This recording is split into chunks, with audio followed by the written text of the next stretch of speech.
That's Joe there. And that's the... It's innovation. Oh, so he's fixed it right on the cab. Yep. There's even a part where you put the for your trash. So there's a compartment for trash as well, so that you keep Ghana clean. And the back of his car, you see that? This guy is really forward thinking. So I spoke to him a few nights ago. We'll take a look at that and then continue the show. But I hope you guys love it and will be inspired by his story.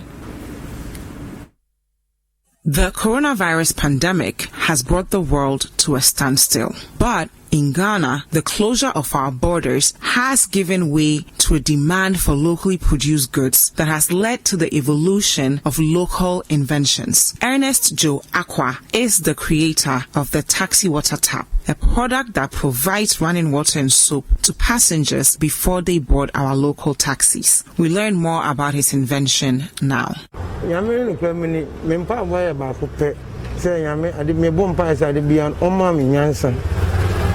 The be on mammy, Solomon Yansen, and then I am Tabisa Yameka. Intinu, oh, Biana, Mika, he said, Miana, Miamika. Saying, one of repair Mika, be our kind of your man and me. Yeah. Be beat a session, can you repair a kind of honey? She said, Carno, even those with Miana fix here. Seat a woman, Miana fix here. Dashboard, Nina, may innovating Miana fix here. Misari gas. Open say petrol no contribute to gas. And that's me. And a car no like I didn't mean to me your car who pay 7 shillings. Anymore we not see everything. I don't. It then my idea we about our dream. Idea we never imagine say. No one who say Obia Yalena Bayan, Obia issue ni ideas, ni experience. Oh, me that. Na me say, Bama, you say no. I say, Miss No, Miss Media, a woman, me to me. Until last week, Monday, and I me found small gallon. Now me started experiment. That day, now I'm yama ye. I did change and me upgrading and so experiment so started free in chair. Me for gallon. Okay, gallon ben sir. 4 liters gallon and I'm fine. And the man motor. The man motor now me experiment the motor no ball when I'm doing so. A boom it to me pulling and I have me saying ideas and say no. It to me a plan how I met to me. I come with Yama Kano. Indeed, we started at the Garam no ball, Kano, driver side. And I'm demonstrating Garam no. It's open my chair. Driver side now, Kano. For this side. Sideways. Yeah, indeed. Okay. First day, no, with the motor no. Garam no men 2 way. First day men 2 way. With the motor no ball, me try garam no na with the motor no e ball. Okay. So the following day na me say e way na with the motor share inside. Oh. Na me the garam but motor no. Yeah. I didn't know yourself me for motor no share inside. Me person about. So say always me drink at the end of I started me drink to be some crana. And you want to me offline phone cry. Like I don't know no ideas. To say me ya actually my son matana. Na my dream na my son about phone. But me who be I no say then and tokun. And first design na me me ya na insuno crown is one a drop. And as about my designing we designing is say it is so the book home crown or like yeah Kadiachi me da like me debiana no nya ni so yeah no me nya ni sorry on a panam to me na my bad you know. It's me take you by how many hours and son waiting. Oh, I me banning no. A bit may take you me born a to say 7 and 8. maybe to say be a say 2 and 3. Wow. And so I'm in the back room. So me ba mu say ni party oh be a abuyesi me. I madam say no say another idea. You know, I na who say okay.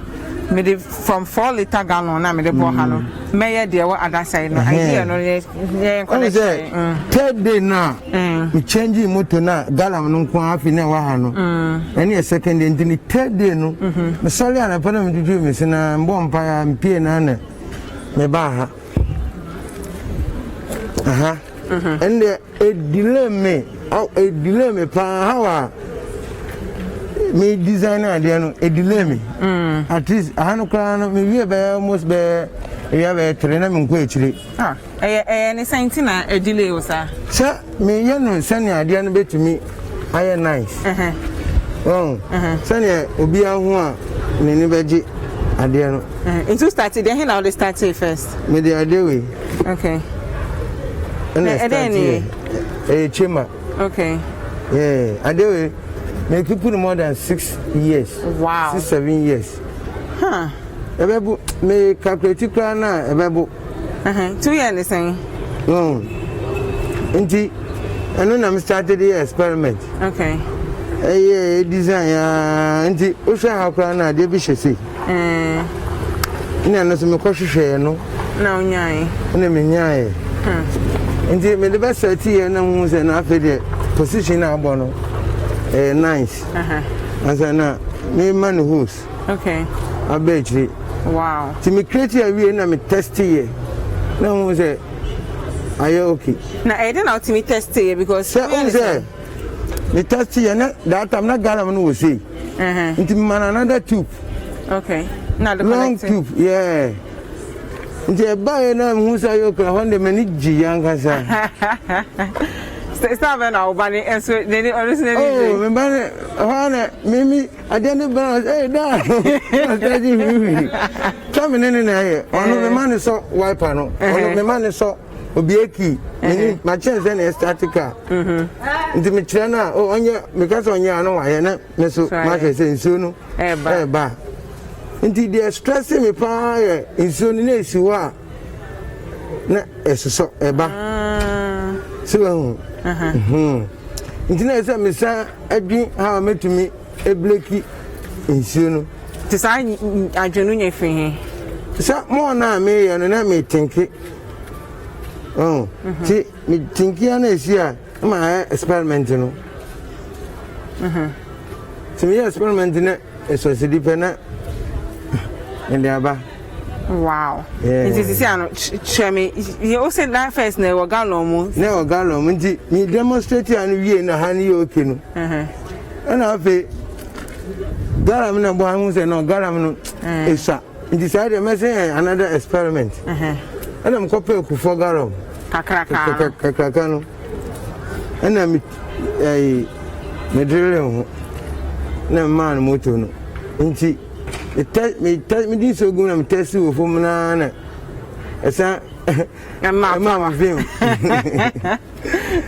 ana ele ba car no mo nti me de ba car no na ba na still no nsu no esa song ka na esa me san fa another means ade we o hana enye easy o pa and ma wo che pa na me san ya mi am won ade a ho nti na me kotu mo trunk bi wo ma enoma ka ho ma nkitin na ebi wo ewom ye nti mi pe bibia na ma kom na me ko baby pe bibia na me ko baby na minya ya dafi minya we e ma no ibi mo ade wa akwa metuma asa ade ahia na nso ne beba tia wow no e beba ti se so no bi e dun e beba tia and so pressure no what they wash on say na spread nti na melo no me ye we ya na me creative we okay in the 4th day no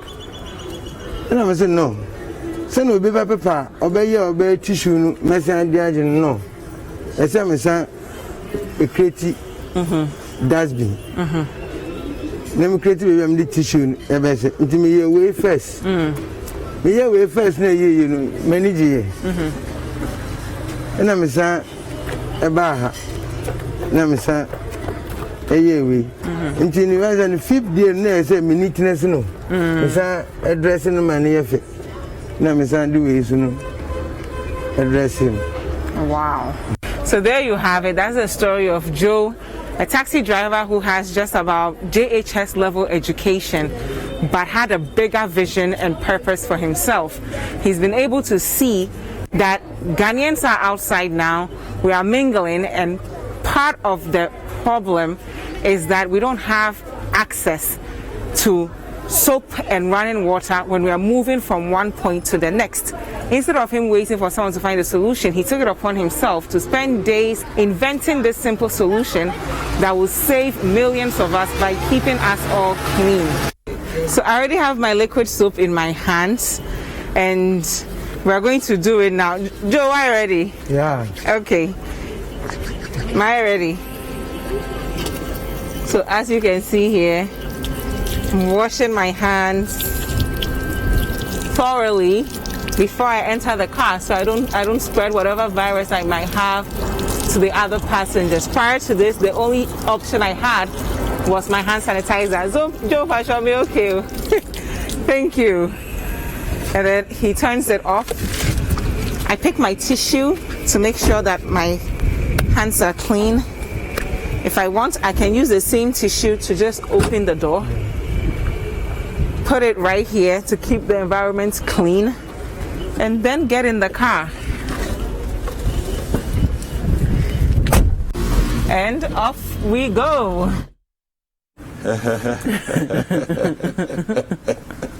Wow. So, in summary, this guy is clearly a very creative, person, and seems to think of what can he do to solve the problem currently, what it is in front of him, and he's come up with this thing, and I think it's so innovative, thinking about the details of what he's actually done. How did you feel? I mean, for one thing, this is a man with a very limited, formal education. He just had JHS level education.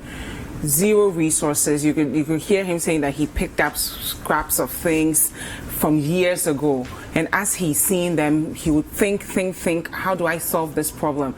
Some of us are home, we think that we are helpless. He saw people creating things to help fight COVID-19 and decided, I'm a taxi driver, what can I do to ensure that my passengers are safe? I've been following stories all over the world. I've not heard anyone in any country create a solution for passengers, because transportation is one way where people can actually pass on the virus to each other, because you're stuck with someone for minutes and hours. And this young man, Joe, right here in Ghana, decides that I'm actually going to ensure that my passengers are able to wash their hands before they sit in the car. For me, what I would like to hear is perhaps GSA will come and standardize this process. Transportation Ministry will adapt it. Some corporate bodies will sponsor him so that every single taxi in this country would have this, and we will all be protected. So if you don't wash your hands before you step out of your homes, at least you can wash your hands before you enter the taxi. So we'll be following up with this story and ensure that every single taxi in this country has this, and I think it's a beautiful time to be alive. So many inventors and innovators all over the country. And so many of you are watching us also on Facebook, and your messages, we're receiving them right now. Kento GH says, interesting, inventor, he's not even a graduate. Now that's a very important observation to make, because your ability, your creativity has nothing to do with your education. So education only comes to help. All right, so it's important to bear that in mind. Betty Lapia says she's watching from Philippines. Wow. Okay. Good morning to you. I'm sure it's good evening where you are, but thank you for watching Breakfast Daily. All right. Charles Prempet says great innovation. All right. Mauli Agopa says he's watching us from Sogakope. Sogakope, greetings to you from Sogakope. Nanaba Stardom says massive. These are the people we need in this country. Super. All right. So thank you for sending your messages. Keep the messages coming through. Yes. The hashtag is Breakfast Daily. There's one last comment I want to.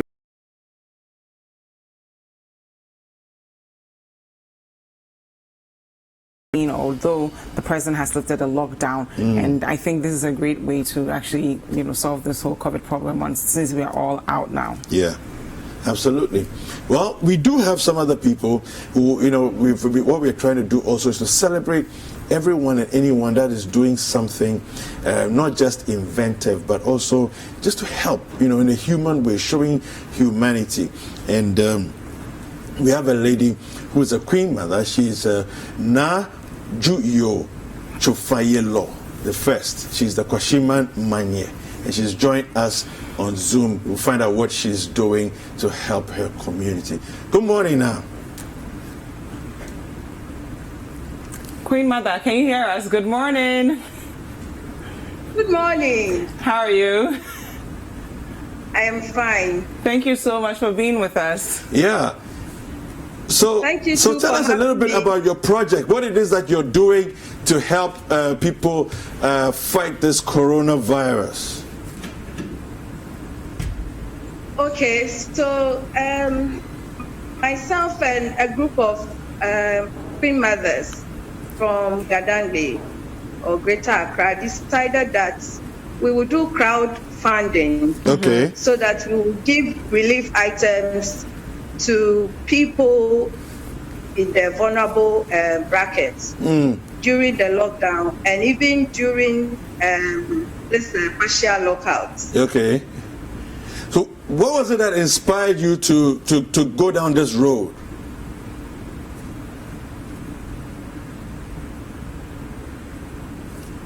Nah.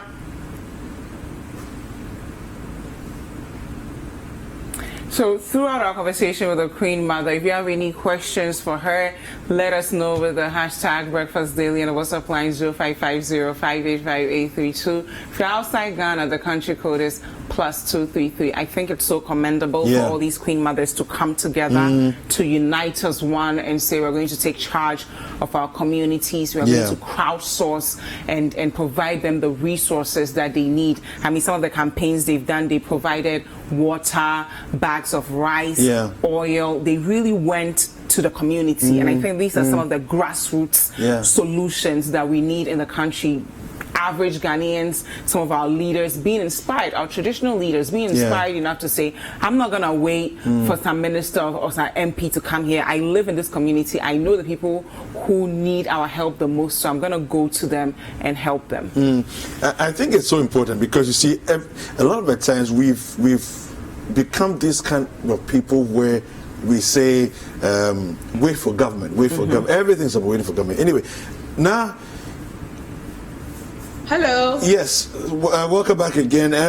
So I was asking earlier on, what was it that inspired you to go down this road of gathering funds together and helping people in this situation?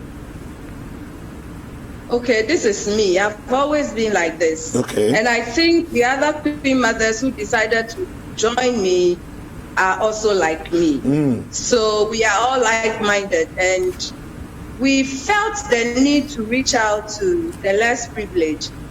And also, as mothers, as traditional mothers of our communities, it is our duty to reach out to people in times of need. And I don't think that as a queen mother, your role is just to wait for help to come. You're supposed to also reach out to people and offer help where necessary. And considering the fact that we don't really have proper sources of funding, I mean, as traditional leaders, I decided that it would be better if we do crowdfunding. So we reach out to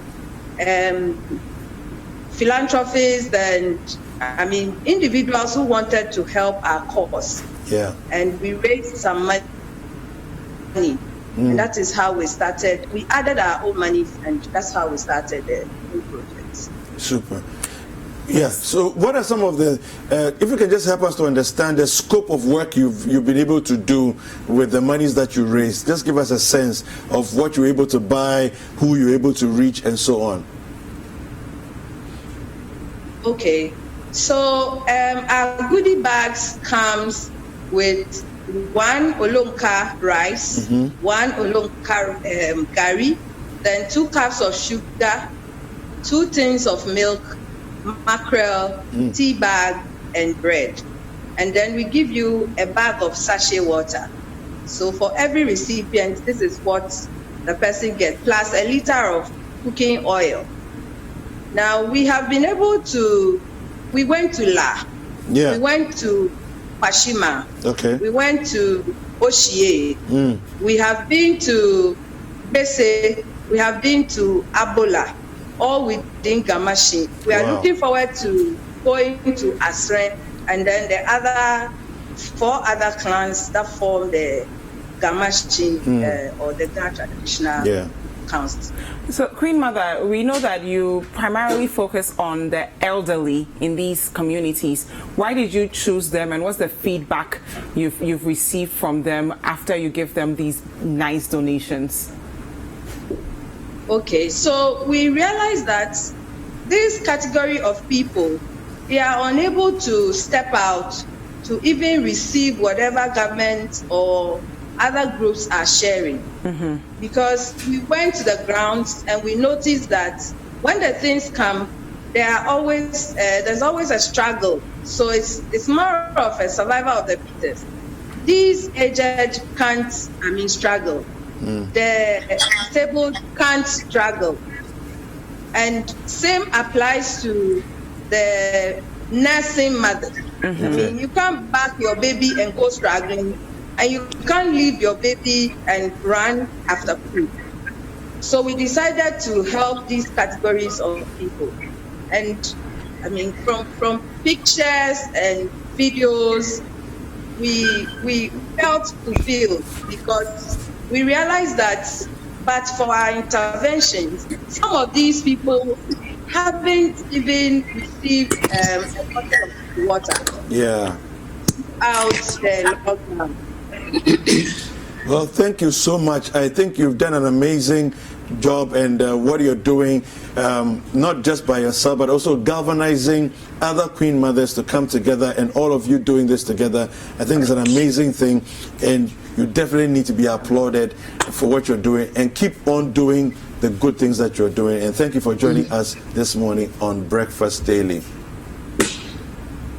Thank you too.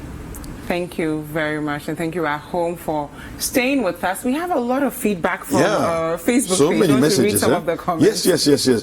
So someone is watching from Italy. And says, I'm watching from Italy. Jifa, nice outfit, like a queen.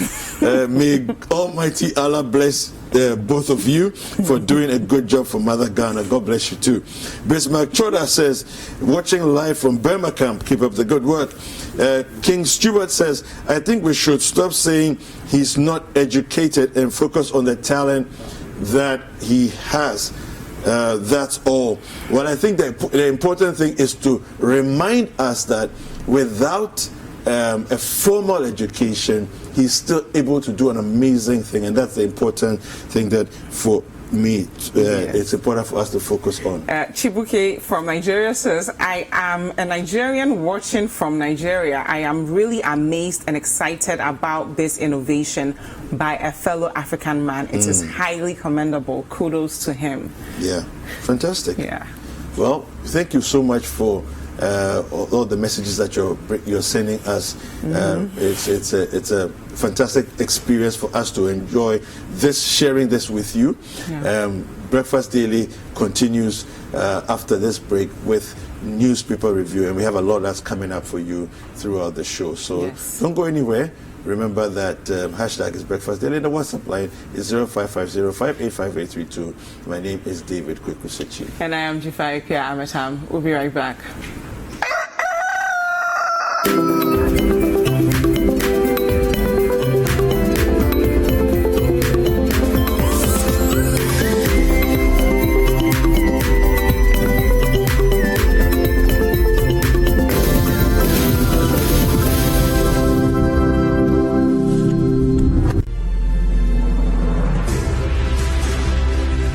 Agri-culture Agriculture is the backbone of Ghana. For the prosperity of the Ghanaian economy, it is imperative for the youth to develop interest in agriculture. The Living Fields Agri-challenge provides the opportunity to train and develop the next top agribusiness entrepreneurs. For this maiden edition, we have 12 contestants, 4 production groups, economic viable and market-oriented vegetables, over 300,000 Ghana cedis worth of amazing prizes to be won at the end of the Agri-challenge. Living Fields Agri-challenge is proudly sponsored by media partners, powered by PB Studios. Living Fields Agri-challenge every Thursday at 7:30 p.m. only on Citi TV.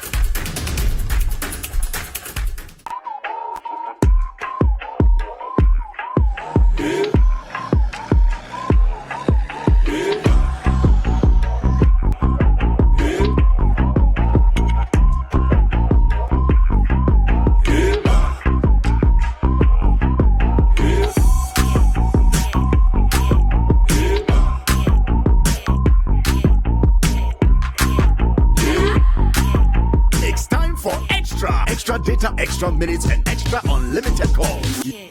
Not just that, even our extra data doesn't expire. Simply dial *111# to bundle now. Airtel Tigo. Life is simple.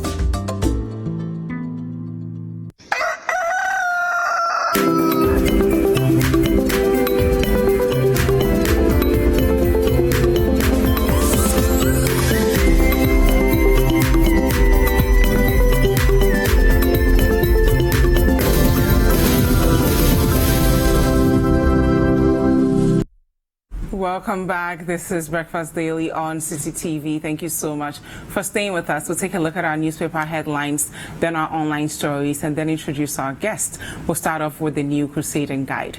On the front page of the New Crusading Guide, we have COFS fights FDA, FDA, insists products not contaminated.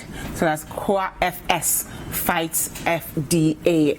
And then there's another story here. President awaits Council of State's advice on timelines for reopening of churches and schools. That story is on pages 3 and 10 of the New Crusading Guide. We'll now take a look at the Daily Graphic. Lifting of movement restrictions, 4 groups, 2 views. That story is on page 3. We are working hard to educate Ghanaians. That's coming from the NCCE, and that story is on page 11. We'll now take a look at the Ghanaian Times. On the front page of the Ghanaian Times, we have no COVID-19 deaths in Ghana, President affirms, and that story is on page 12. Government backs local face mask production, guidelines to be out soon. That story is on page 13. Osei Bonsu before court over forgery fake NEIP beneficiaries list. That story is on page 19. FDA claims against COA FS untrue, COA Herbal Center says. That story is on page 13. We'll now take a look at the new publisher. 4 more for Afenyo Makin. Ifutu rejects NDC candidate for stealing. That story is on page 6. Pressure to open churches. Government consulting on ban. Man gets 20 years for practically raping stepdaughter. That story is on page 2. We'll now take a look at the Business and Financial Times. On the front page of the Business and Financial Times, we have coronavirus erodes CDs again. Well, CDs gains, coronavirus erodes CDs gains. That story is on page 3. Our product is not contaminated. COA FS questions FDA's motive after earlier approving drug for 2020. That story is on page 2. Gepa ice exports boom post-COVID-19. Online export education to begin. That story is on page 2 of the Business and Financial Times. We'll now take a look at some online stories from citynewsroom.com. On the front page, or on the website of citynewsroom.com, some of the stories we have are COVID-19, Christian leaders declare 3-day prayer and fasting. Accusing government of manipulating COVID-19 figures, reckless, scandalous. That's coming from the Deputy Information Minister Pius Enam Hajide. Core FS products not contaminated. Manufacturers reject FDA's claims. We'll now take a look at some business news from citybusinessnews.com. On citybusinessnews.com, we have build capacity for local rice production to avoid shortage amid COVID-19. Rice farmers urges government. Halting dividend payments to shareholders necessary to protect banks. That's coming from a banking consultant. Oil production in Ghana threatened by continuous drop in Brent crude prices. That's coming from the IES. And of course, you can get all of your news from citynewsroom.com, and you can get all of your business news from citybusinessnews.com. And throughout the news review, we want to hear from you. So wherever you're watching us from, do let us know what you're thinking with the hashtag Breakfast Daily. If you're on Facebook, you can just comment down below. And if you want to reach us directly, the WhatsApp line is 0550-585-832. If you're outside Ghana, the country code is +233. I have been joined by Fatty Abubakar, who is the Deputy Director of Communications at the Presidency. Good morning, Fatty. Good morning. How are you? I've missed you. I love your outfit. Thank you. How has it been? Lockdown, partial lockdown, now it's lifted. How is the whole? The EI that described the some exemptions, and the presidential staffers were part of those exempts. So we were still going to work and using the opportunity to also go to the studios to discuss some of the issues that Ghanaians needed to know with respect to COVID-19 and other relevant matters. So we've been quite busy. So you didn't really see any difference at all? The only observation was that the streets were clear, no traffic. True, and now yes. we're back to normal. We've also been joined by Dr. Grace Ayensu Dankwa, who's the member of the NDC technical team on COVID-19, and she's also a medical practitioner. She's joining us via Zoom. Good morning. Good morning, Jifa. How are you? I'm good. I love your outfit. Oh, thank you. And good morning, Patty. How are you? How has your experience been? I mean, the partial lockdown has been lifted, but we're still practicing social distancing and communicating via Zoom. How has it been for you? I think that it's good that we're still practicing even though the lockdown has been lifted. So I'm still living my life, and I've advised all my clients and all my patients and all my constituents to live as if we are still under the lockdown. I think that's a great advice. So we'll take a look at our first story, and of course, again, throughout the news review, we want to hear from you. So wherever you're watching us from, do use the hashtag Breakfast Daily for us. Hear from you on the WhatsApp line 0550-585-832. If you're outside Ghana, the country code is +233. Our first story is taken from myjoyonline.com, and it says coronavirus could potentially infect 3 million Ghanaians. That's coming from the President's Advisor on Health. Presidential Advisor on Health, Dr. Anthony Nsia Asare, has said a model generated for coronavirus infections in Ghana projects that 10% of the population is likely to test positive. So, you know, if we are a population of almost 30 million, 10% is 3 million. He goes on to say, I'm going to quote him, we expect that about 10% of the population may be infected, and out of the 10% of the population, 80% may not show any signs or symptoms, meaning they'll be asymptomatic. and 5% of them will be very ill. That is the projection. He goes on deeper to say that 5% of the projected 3 million infections falling seriously ill, so about 150,000 people will be very seriously deaths. So that will be 15,000.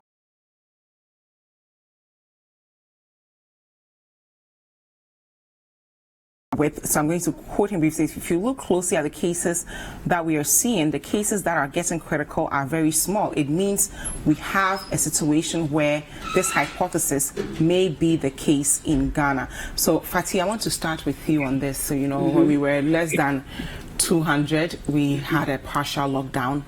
Now we are over 1,000 and the partial lockdown has been lifted.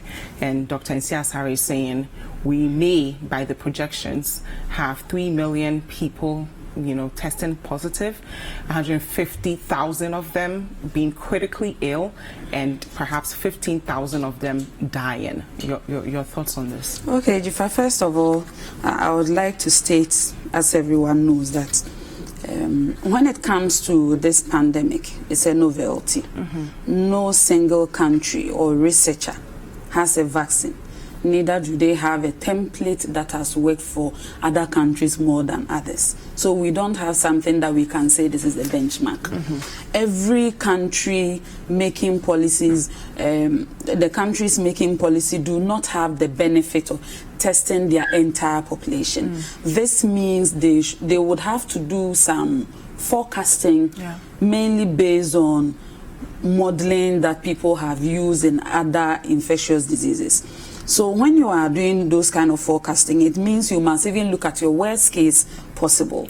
It could also be that those modeling may not take into consideration some specific circumstances that are prevalent in a particular country. For instance, the quality of health service in terms of compliance, whether people are practicing social distancing, whether other protocols are being observed or not. We don't have the benefit of that. So you do this kind of forecasting so that you will get the opportunity to put your resources together, and also psychologically to get the people to understand the magnitude of the situation, all things being equal. If they fail to observe social distancing, if they fail to look at other protocols, you give them the worst case scenario. Then they get the benefit of knowing that this situation is serious. It is in my own interest that I should stay at home. But as the president said over the weekend, and what other researchers have also said, it doesn't look so bad in the case of Ghana, especially when you compare our statistics to what is available globally. For instance, in terms of death rates, we have the global rate of 6.4%, and Ghana is doing less than 0.86%. In terms of those who are critically ill, Ghana is doing 0.38%, as against the global rate of about 10%. So comparatively, you realize that our circumstances may not be as what's happening elsewhere. So if the decisions, the policies are mainly based on what is happening in other countries, what we see on CNN or Al Jazeera or any international portal or on your portal, without looking at the specific circumstances in our country, we may not get it all correct. And especially... Can you respond to Dr. Nsiah's projections for us? 3 million people are projected to will be positive, but 150,000 of them may be in critical condition. I actually watched the interview last night. Yes, I watched it, and he said could. He did. It was not like it is going to happen at all costs. But it's a projection. Yes, so we need to keep that in mind. Projection, and the projection is good. It will help with our own preparation. For instance, since the entire, people who are critically ill are about 4. What percentage is that? Yet we are procuring more ventilators. We are getting about 100 regional and district hospital labs ready to carry out tests locally. So these projections are good. For instance, if you take the case of USA, the modeling that they use projected that 2.2 million people will die by the end of COVID-19. And in the UK, they projected that 510,000 people will die. UK has recorded less than 18,000 deaths. But in the US, but this struggling. Right? They are struggling, but the death rates are nowhere near 2.2 million. Let's put the death rates aside for a minute and look at the number of people who will be critically ill. As it stands now, if we are working with the projections that are based on scientific analysis by the President's health team, 150,000 people critically ill, and we currently have just under 100 ventilators in the country. How would we treat those 150,000 people? As it stands now, I listened to Dr. Kobo yesterday, and he said so far only 2 people had been put on ventilators, and only 1 person is currently on a ventilator. It should tell you that there are population dynamics that may not give us the reason to import directly what is happening elsewhere. For instance, if you look at the European population, it's a very aging population. Even before COVID-19, Germany was losing about 1 million people every year due to aging. The fact that most of their population is aging and they don't have a lot of youth. What is the average population growth of Africa? Okay, but let's look at the President's advisor on health and what he's saying, right, within our local context. Currently, we have just about 67 ventilators in the country, even if only 1 or 2 people are using it. In the months or weeks to come, if we get to a point where 150,000 Ghanaians are in critical conditions, how would we deal with that problem? They've already announced that those numbers you are mentioning will be stepped up to about 300, excluding what private operators also have. You also heard some interviews of a Ghanaian researcher who said they are working on local manufacturers looking at how best they can even make ventilators locally. And I think it's a step in the right direction. Nobody could have projected, even as at December, that COVID-19 was going to take the world by surprise in this way, or in the way that it has, taking over 177,000 lives. It means that in terms of infrastructure, in terms of preparation, the world was not ready for this. But it has come, and everybody has to adopt the best way the best ways possible to protect the lives of their citizenry. And that is exactly what the government is doing at the moment. Okay. So this morning, the information minister had put some information out that by 9 a.m. they are going to, yes. Okay. And I believe those periodic addresses will also take care of some of the issues that Ghanaians may not really understand. Thank you very much. Doc, I hope you've been following the conversations. We want to hear your thoughts on Dr. Nsiah-Sare's projections that 3 million Ghanaians could potentially get positive results from COVID-19. 150,000 of them could be in critical conditions, and 15,000 people may die. Thank you, Jifa. Thank you so much. When I hear those numbers, I'm very, very, very concerned. Because, first of all, the 2 things, I'm going to do this in 2 parts. So my first part is to answer what Dr. Nsiah-Sare said. He said, when you mentioned the statistics, you said 80,000 people, 80% of the people that he mentioned are the asymptomatic people. So that means that those people are just normal people walking amongst us. They don't have any symptoms. They are not coughing. They don't have any cold. They are not having runny nose, and they are not short of breath. Those are the people that we are concerned about, and that is why the lockdown was instituted in the first place. And all of the president's directives, because it's precisely because of these asymptomatic people that look normal and are walking amongst us, and when they are in that stage is when they shed the virus the most. So 80% are going to be those people. The second point was that the 5% are going to be critically ill. That is the point of the whole thing that he said. So if 5% are going to be critically ill, that means that they're going to be in hospitals, like you rightfully said. They're going to be requiring ventilators, maybe CPAP, pipe.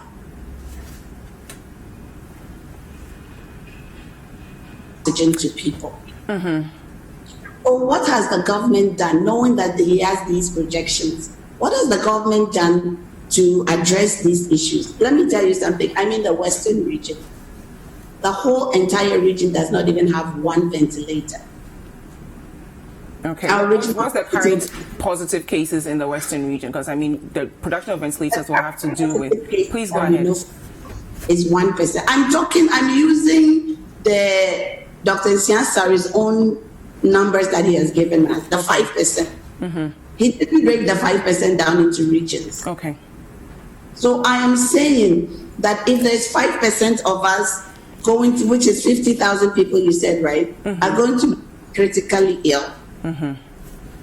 And some of your regions don't have ventilators at all, then what measures are you putting in place to address this 5%? Because I can guarantee you that the 5% are not only going to be in Accra and Kumasi. Some are going to be in other regions. So what is the government doing to address this 5%? Okay. Third of all, the issue about the whole statistics that he's using, we know from even talking to Dr. Okoboy on Citi, on Bernard Abli's show yesterday, that the numbers, some of the numbers, the 63,000 people that have been tested are like triplicates and duplicates. So even the statistics, the baseline statistics that Dr. Nsiasari is using is faulty.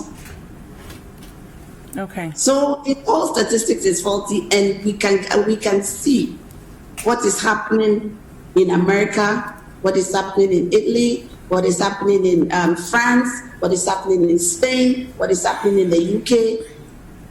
That some of the numbers is quoting and using the statistics are faulty, and so all of the data that you get out, all the information. See, when you start off with faulty statistics, all the data you derive out of it is faulty. So all these predictions are completely faulty because we don't know what data that he's using, and even the ones we know. Dr. Okoboy, who is now our Deputy Minister of Health, is telling us that some of these numbers are not real and they're false.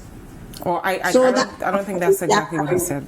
Go ahead. So pardon? Go ahead, please. Yeah, so that is Dr. Nsiasari's section. Then I'm addressing that we know nobody has the benefit of the forecast. We don't know what. Yes, we do. Because, Fatih, we all sat down here in Ghana, or some of us that are public health officials sat down here in Ghana, and we watched exactly what was happening in China. We followed the numbers. We followed the trends. We saw what happened in Italy. We saw what happened in Spain. We have seen exactly what is happening in UK. So we knew, and we forecasted, and we expected certain things to happen in Ghana. So with that information, what we call in statistics or in public health is the advantage of a late start. In other words, someone else had the same problem, right? And how they managed it. Several countries had it and how they managed it. So because we know what someone else has done, you use that information to advise yourself on how to approach it. Okay, so currently, thing that you don't know, and this disease. Meanwhile, yesterday when the president spoke, or Sunday, he said that he has spoken to his scientists and he kind of has a grasp on what is happening. So if you have a grasp, or do you not have a grasp? Okay, please wrap up for us.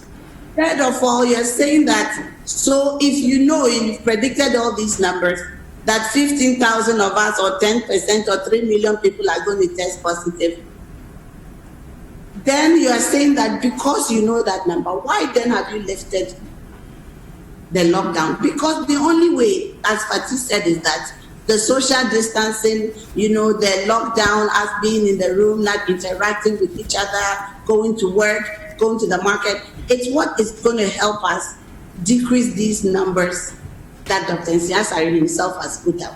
So if that is the solution to the problem, why at this time where lift the lockdown? So everything they are saying is almost completely contradictory. It doesn't make statistical sense.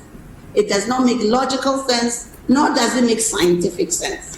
So unless there's another reason, we are not even buying those numbers. And what model did he use? Because in statistics, every model has a name.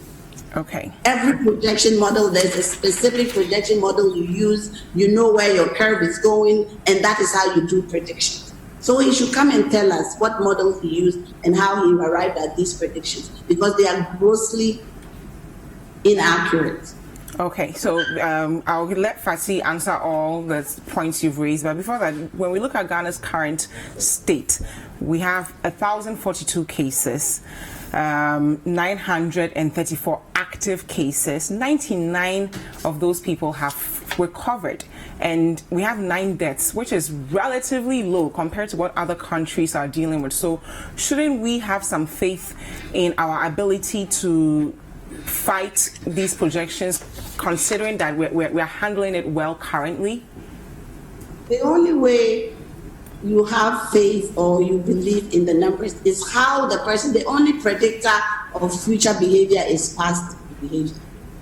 So for us as statisticians, if the numbers were accurate to begin with, then you can use it to predict future events.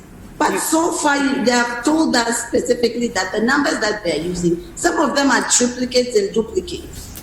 And they have also told us that they have a backlog. That implies that either the test is on its way to the testing center and has not arrived, or that the test has arrived at the testing center and they have not really been done.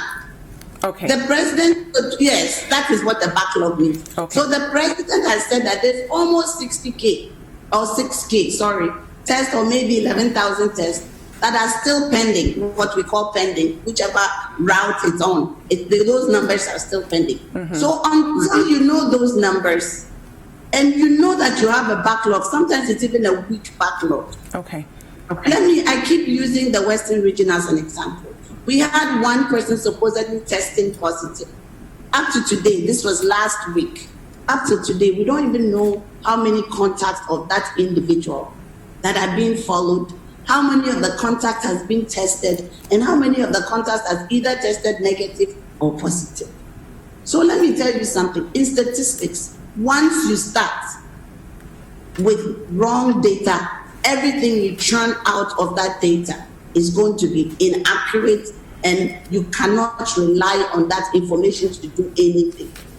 Okay, thank you. That is the first law of statistics, 101. Okay, thank you. Fasi, I'll allow you start, but then we'll go for a break briefly, and That's then fine. is that okay? That's fine. Okay, thank you guys so much for staying with us. This is still Breakfast Daily on Citi TV. Wherever you're watching us from, we want to hear from you.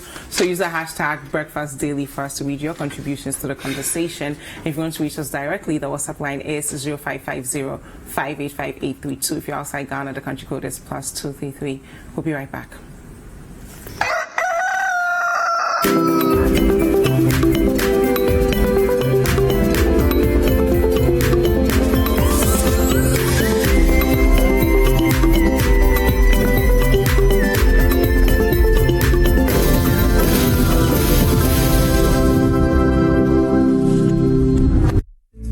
It's here, the Express Pay app.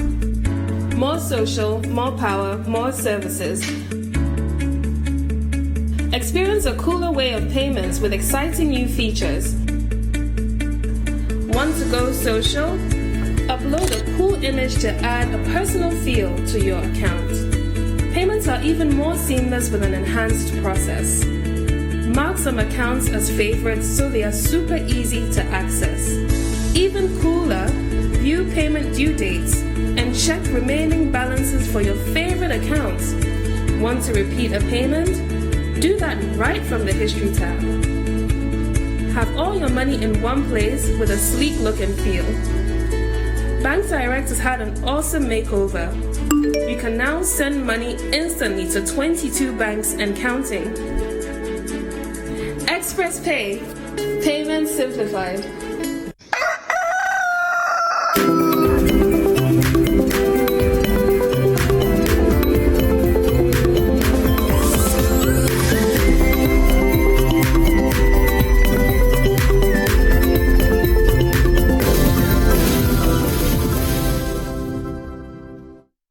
Welcome back. This is Breakfast Daily on Citi TV. Thank you so much for staying with us. It is an interactive show, so if you want us to hear from you, use the hashtag Breakfast Daily. And if you want to reach us directly, the WhatsApp line is 0550-585-832. If you're outside Ghana, the country code is +233. Before the break, we were discussing Dr. Nsia Sari, who's the President's health advisor, telling us that we could potentially reach 3 million cases in the country, positive cases of COVID-19, 150,000 critical cases, and we may suffer some 15,000 deaths as a result. I want to hear Fati's response to Dr. Akwa. Okay, first of all, the same publication that you read about what Dr. Nsia Sari said, there is one paragraph which states that Dr. Nsia Sari, however, said this morning. Dr. Nsia Sari, however, said this modeling may not apply strictly to Ghana because of the observed dynamics of infected cases across the country. So as I said, it is neither here nor there to think that because something is happening in another country necessarily means that we will have the same implications in Ghana. Yeah, but Dr. Dankwa pointed out specific issues that we've had to deal with locally, right? For instance, I'm coming to that. Okay. You know, she just mentioned that in the whole of Western region, they don't have a ventilator. And I will crave your indulgence that in times like this, especially when most of the communications are done with political lenses, you should subject the person to strict proof upon making those allegations, or you can call maybe one of the regional health directors to find out if it is true, because previously they have made such comments which turn out not to be true anyways. But the other issue is that not all the patients are in the hospitals at the same time. As we speak, when the president was addressing the nation, he mentioned that majority of the cases we have in Ghana are said that most of the people are being managed from homes. They don't require ventilators. Look, we have 1,042 cases and only one person is on a ventilator at the moment. So in terms of priority, where would you rather look at? Is it acquiring maybe 3 million ventilators because we project we have those number of cases, or otherwise? Then she made some allegations about Dr. Okoboy saying that we are making admissions that some of the numbers in terms of testing are false. I totally disagree. Not just that, because I also watched Dr. Okoboy and he did not make any such admissions. He had another opportunity to reply to some other communications that were on Facebook yesterday, and he repeated that. And because she mentioned statistics, I want us to talk figures. Okay, go ahead. At the moment, we have tested, at least for those that have results, as at the time the president spoke, I believe for the past few days, more results have come in. 68,591. And you are talking about duplicates and triplicates. The people who potentially have the opportunity to go through duplicate and even third testing are those who were first of all tested positive. And we are talking about only 1,042 people. Let's say that, let's give them the benefit of the doubt. Even if those 1,042 people have all been tested positive, how many are they now? What is that figure? What is the percentage of that figure in terms of 68,591? And also you look at those that I know for a fact went through double testing. Those who were under mandatory quarantine on the 21st to the following 2 weeks, they were 1,030. The first testing showed that 79 of them were positive. 951 were positive.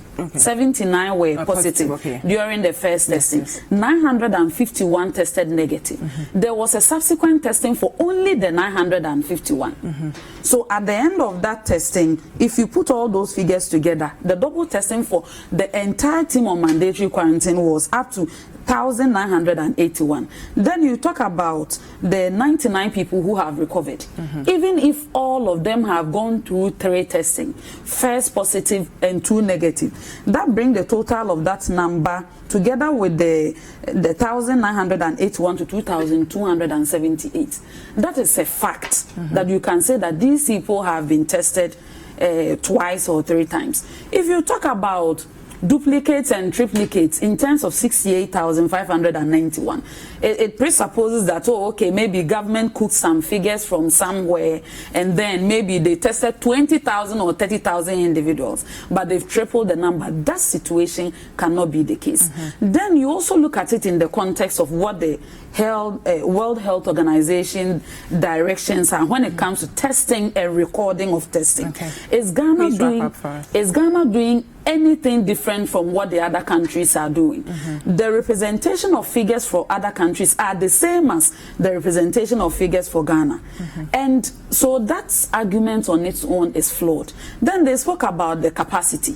Whilst Professor Annan of Noguchi had granted an interview to My Joy Online on 17th April, saying that when you talk about them testing 1,000 and KCCR testing 200, you can talk about situations before COVID-19, but these are not normal times. They have to put all the human resources they can get together to work 24 hours in the day instead of 8 hours. So their capacity has doubled or tripled, prompting the fact that they can test as many as 3,000 people a day. So when you talk of the number of tests that this government has conducted, it cannot be possible that we are cooking figures, or the case that the testing centers, whether Noguchi or KCCR or the National Public Health Lab at Kolebu, do not have capacity testing and we are just cooking up stories. It cannot be the case. The case is rather that government has identified 5 key strategies that we can use to fight COVID-19, which is suitable for the Ghana situation. And those are the key strategies that government is going to ensure that we adopt. And they are not cast in stone. As and when we believe there are other opportunities to do things better so that we can contain the virus, why not? I believe we should give the president and this government the benefit of the doubt.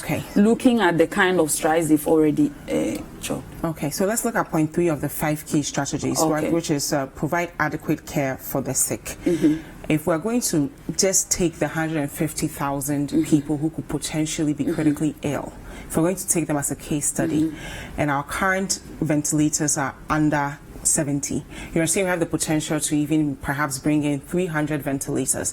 Do you think we'll be able to adequately take care of these numbers? Because if you compare 150,000 to 300, that's still 500 people to a ventilator. The fact that someone will be ill doesn't mean the person will require a ventilator. That's in the first place. But if you could remember, yes, if you could remember, it was mentioned that the ambulances that the Ministry for Special Development Initiative procured actually has some ventilators in those ambulances. To get you from your house to the hospital. Yes, 307. Look at the United States of America. They are using some of their Navy ships and other resources that they could not have contemplated will be needed in times like this. Yes, but when it matters most, the ambulance, sorry to cut you off, the ambulance ventilators are only going to help you from your house to the hospital. You would need an actual ventilator and everything else that comes with an ICU bed. And I'm saying that we take it as it comes. Day in and day out, government is doing more procurement. There is fundraising, there are donations, we are procuring, we are encouraging local manufacturers to come up with ideas that can help with the situation. The numbers have not remained the same from day one, and they won't. As and when we need some of those resources, I believe they are priority resources and government will take the necessary measures to acquire them. But as I said, looking at our population dynamics and the kind of information that the researchers are giving to the president, it should tell you that every single decision that the president has taken is based on those kind of consultation and not speculation. Unless the Dr. Ayensu or the NDC team has a contrary finding based on research and not just hearsay or speculations or conjecture, then we can say that, okay, you did research, this is your sample side, you have access to this kind of data. And the kind of transparency that the NDC would require from us as a government, they should also do periodic press briefings and show those kind of data, and not just create platforms and give people to come and talk about, okay, I am this person, I've done this before, because these are not normal times. And so we cannot just talk politics without subjecting anybody to strict proof.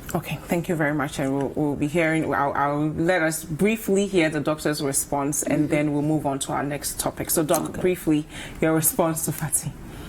Thank you. So everything we do is evidence-based. We are not sitting there talking about conjecture, this. We are using exact data that they gave us. So if she's expecting the NDC COVID-19 team to come up with the statistics, why didn't Dr. Siansari, who is the one currently responsible for managing all of Ghana, give us his statistics and tell us that this is my sample size, this is what I did, this is what I did. And I'm glad that you responded to the first one that says what is happening in other countries. I never used what was happening in other countries, and I'm glad you corrected that. So moving on, the fact that we are saying the evidence-based is that Dr. Siansari himself, we are not using any data from outside, said that 5% of the people will be critically ill. And that is the 5% we are talking about. Okay, it looks like we've lost connection. What measures have you put in place to help those 5% that you yourself are predicting? Lastly, this ambulance thing, I was hoping she wouldn't say the ambulance has ventilators. Because only somebody who doesn't know anything about medicine or doesn't know anything about critical care will say that ambulance has a ventilator. Well, they do have ventilators. Before you put somebody on a ventilator, first you have to have a doctor who is doing the intubation. How many of our ambulances have doctors on site that will do intubation? Intubation implies that they will put a tube down your throat. Okay. Even in the hospitals, it's mainly surgeons like myself or emergency room doctors or anesthesiologists who do that. Okay. They have to sedate you, give you a little bit of medicine so you are asleep.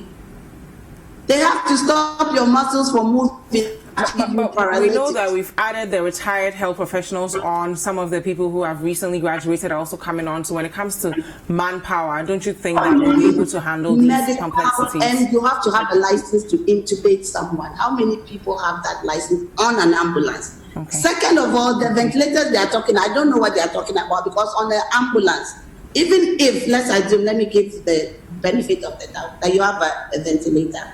It's only a transportation ventilator.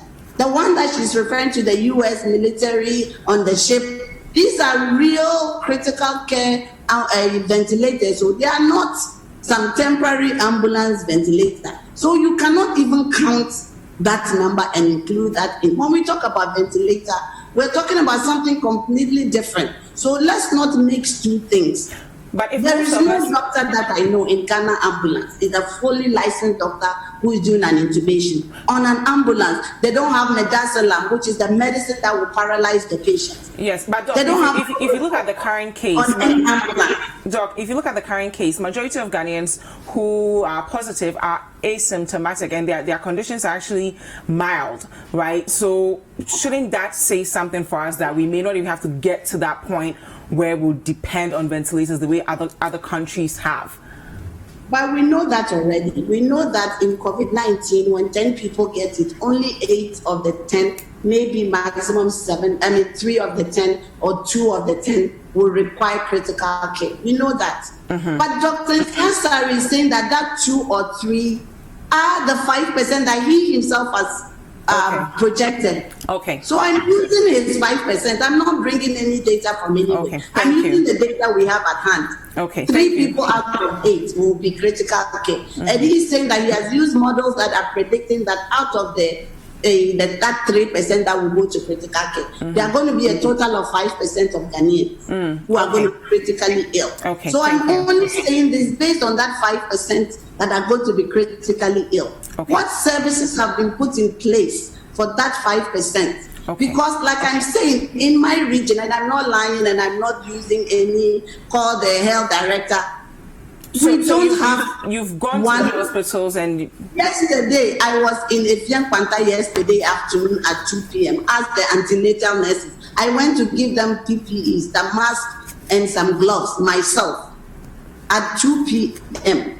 I know, I go there almost every day. I know exactly what is happening. So I am saying that the whole of Efian Kwanta does not even have one. That is our regional hospital. Does not have one ventilator. I'm even trying to see if I can get some ventilators for them. Okay. So what I'm saying is that let's use his own 5. Have you put in? 5%. What services have you put in place to support that 5% people? The 5% will not only be in Accra or Kumasi. And it's rather unfortunate that the numbers that she's using, talking about even if you take 68,591, the number tested, and you remove the 2,278 that she herself is saying are double, triplicate, and quadruplicate, and what doubles tested, we come up to 66,313. Even if you use the 3,000 numbers that is tested by Neguchi that she's also quoting, plus the 200 or what also even added from KCCR, it will still not be the number that they are giving us. Okay, we have to wrap up. Why add the double, the triplicate, and the doubles to a number if you yourself knew that you have to subtract 2,273? Okay. Thank you. Is it contrary to the World Health Organization way of recording? No? We're not being antagonistic or anything. Okay. And we are not criticizing just out of pleasure or whatever she's trying to imply. Listen, I'm a medical doctor. I have vowed to first do no harm. So my first order of business is to protect the patient. In this situation, as a public health official, the first order of business is to protect the public. Okay. So nothing we are saying is antagonistic or looking at, or we are only giving constructive criticism. Okay. That will help all of Ghanaians. Thank you very much, Doc. We'll move on to our next topic here. I'm reading from citynewsroom.com. You touch on when you're responding to the second topic. And it says here, accusing government of manipulating COVID-19 figures, reckless, scandalous. That's coming from the Deputy Information Minister, Pius Enam Hajide. So Deputy Information Minister Pius Enam Hajide is shocked at allegations leveled against the government that it was managing information about the country's COVID-19 case. I think it's probably massaging. Former Director General of the Ghana Health Service, Professor Ajiman Bedu Akosa, has been demanding an explanation after he raised concerns over the accuracy of data provided by the government since the outbreak of the novel coronavirus in Ghana.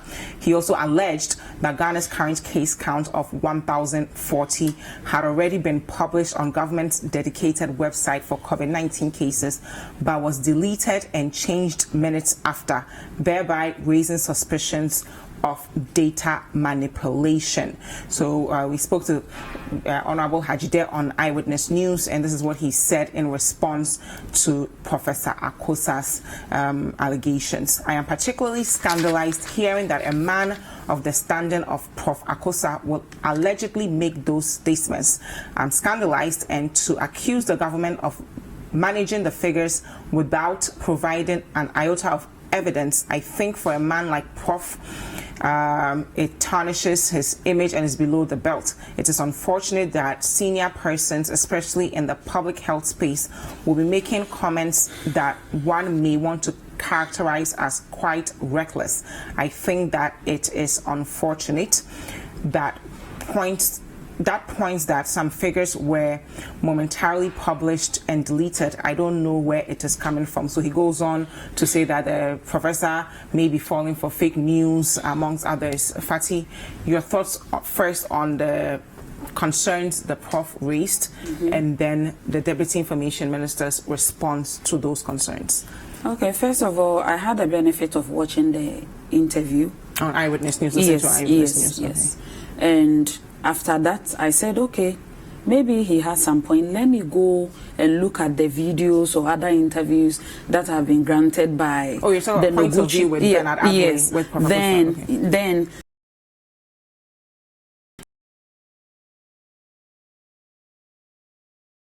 admire. So I said, let me take the opportunity to go and find out what kind of information that Noguchi themselves have put out.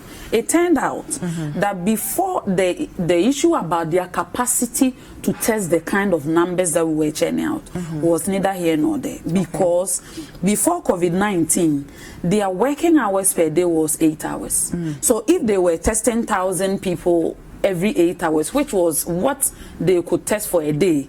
Because of the situation that we are in, they are doing 3 times what they were doing before, working 24 hours a day. Okay. So reasonably, the numbers will go up. Okay. So if Prof at the time of the interview was not privy to the fact that they have moved from testing 1,000 a day to 3,000 a day, that reasonably explains it. Okay. Subsequently, I realized that when it comes to production, you are in this work and you've had the benefit of supervising people or doing publication yourself. It can be possible that you put an artwork or something on a platform and it will turn out that no, it wasn't the case. But in this instance, that did not happen. Okay. I saw publications and I was shocked myself because the kind of online portals that were hosting those publications were recognized media houses. It turned out that it was fake. Some people had come up with those artwork. When we have 200 cases, they will say that we have 800. When we have 500, they will say we have almost 2,000. Okay. It turned out that those artworks in the color and design as we put on the Ministry of Information portals, it turned out that they were false. Okay. So that could be misleading, and without malice, someone who didn't know that it was not from an official source may buy into that. So you think the Prof saw? Yes, yes. Because I am Minister. saying it myself that I don't want to mention names of media houses. They were published by credible media houses. Yeah, but the Prof didn't cite credible media houses. He specifically mentioned the Ghana Health Service. That they published it. Okay, if they are denying it, then it's his word against this. Unless someone can bring a screenshot to show that truly those publications were done on their website. Okay. Because I am saying that there are other publications that mimic what have been placed on the official sources. Okay. You may see it somewhere and believe that it's coming from government. You have Citi Online. Someone will do Citi something.com. Okay. Publish some information. We pick it, believing that it's coming from you, and it turned out not to be the case. Okay. What I have rather noticed is that not necessarily in reference to what Prof said, but people can't believe that we have tested as many, we have done as many as 68,595 tests. And that is what I don't understand. Do you think perhaps government should give more information about those numbers so that there's clarity? There are charts. As for information, the president alone, since the outbreak of COVID-19, addresses the nation almost every week. At least he has addressed Ghanaians 7 times since March. Okay. So at least almost every week he takes the pain to sit and address the nation. Not just the president. The Ministry of Information, together with the other ministries, communicate to the public, engage the press for them to also ask questions at least twice every week. So would you be able to tell Ghanaians the cumulative testing, daily testing capacities of all these testing centers? Because we are adding on. As at the time Dr. Nsiasare was granting the interview yesterday, he said the National Public Health Lab at Kolebu had been testing in the past 2 weeks. KCCR is also testing. And then he mentioned 1 or 2 institutions that are coming on board this week. And the fact that they have procured equipment for the 100 regional and district labs that they are selecting to test. But do we know the cumulative daily capacity? You know, I will defer to the technicians who will come and speak at the Ministry of Information at 9 o'clock. So you do agree that maybe we need more information? Of course, and we are willing to give as much as Ghanaians are ready to hear. But the fact is that at least, if not for anything at all, I thought the NDC and other well-meaning Ghanaians will commend the government of Ghana for investing hugely in testing. Because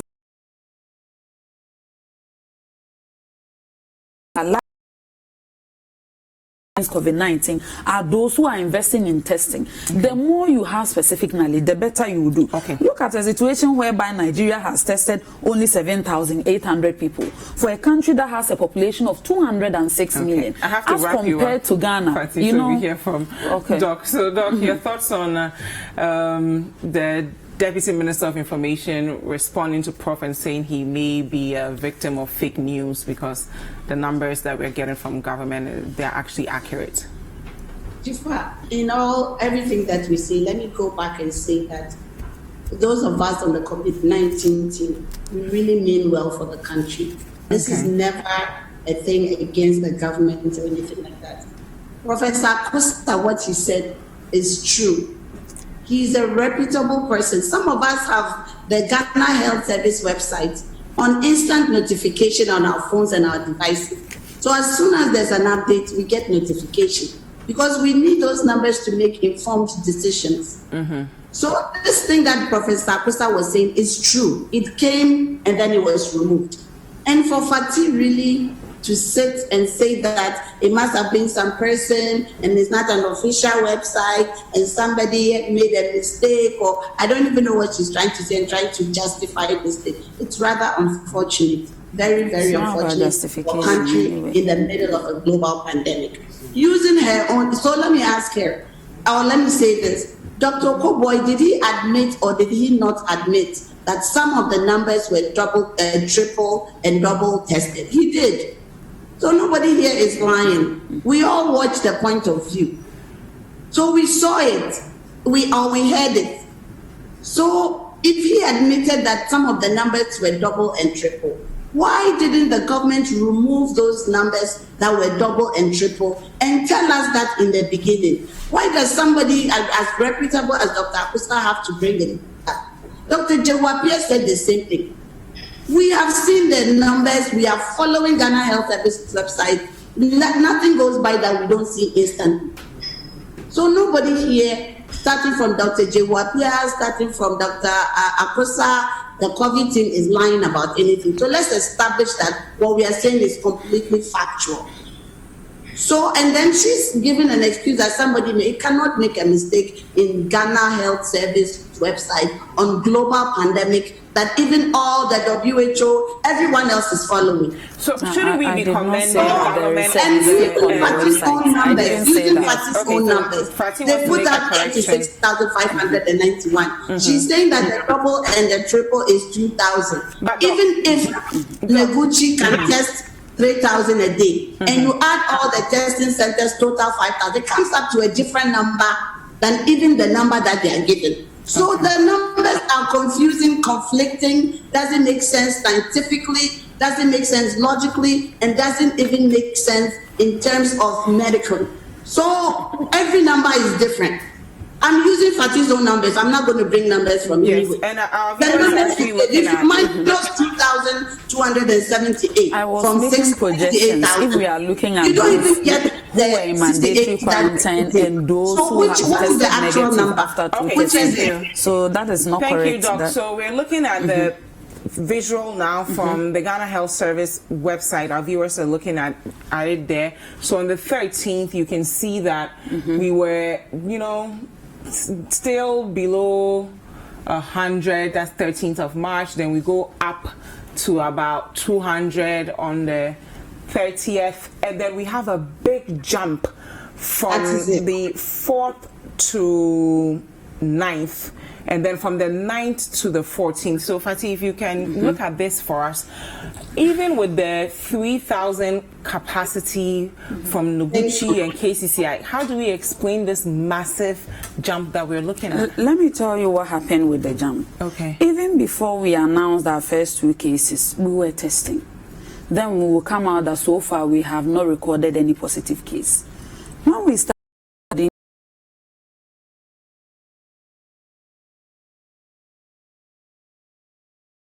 in an enhanced contact tracing effort to make sure that we are able to rapidly bring those potential cases up.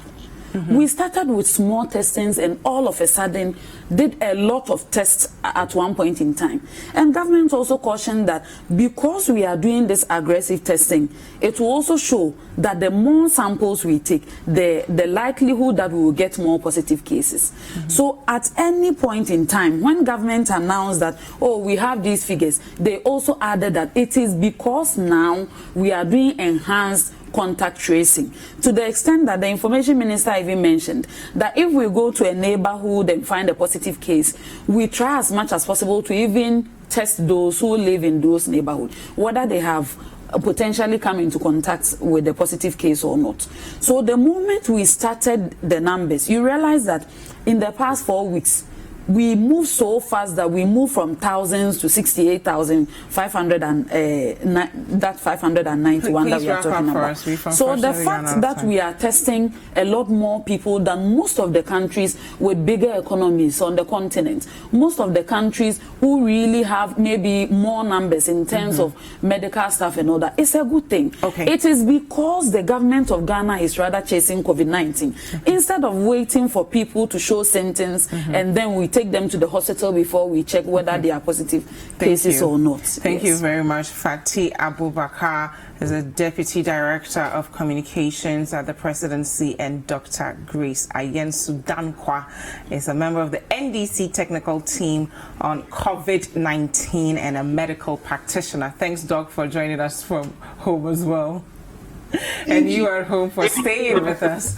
Up next, we'll be hearing from the Information Ministry. They'll be providing clarity on, where the numbers are coming from, as well as the updates on government's or Ghana's fight against COVID-19. We saw a lot of your messages. I was not able to read them, but I'll read them right after these messages for you. Don't go anywhere. We'll be right back.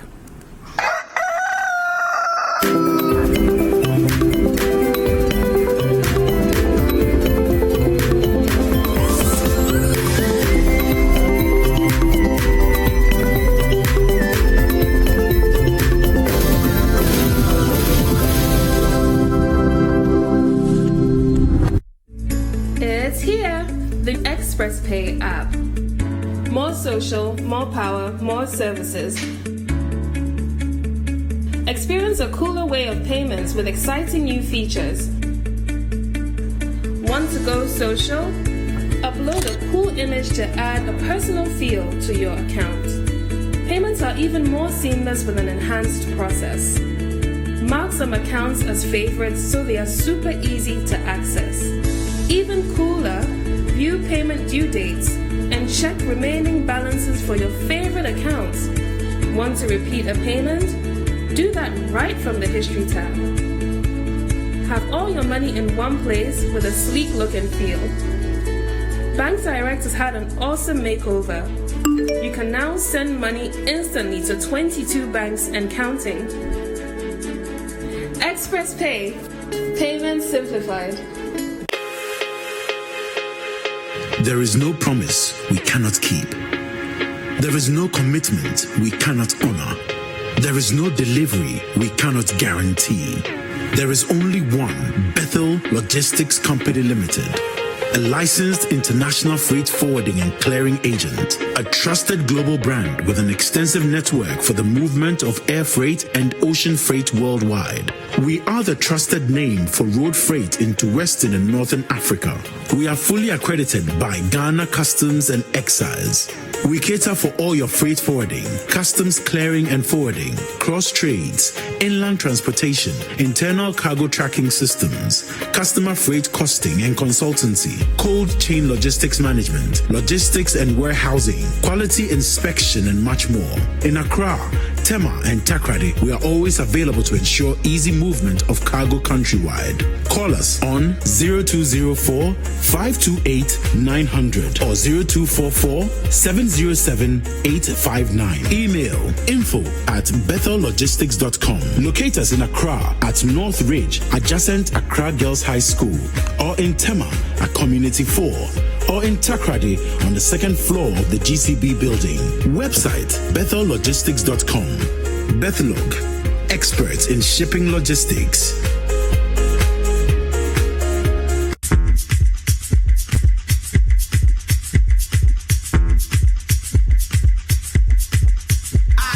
My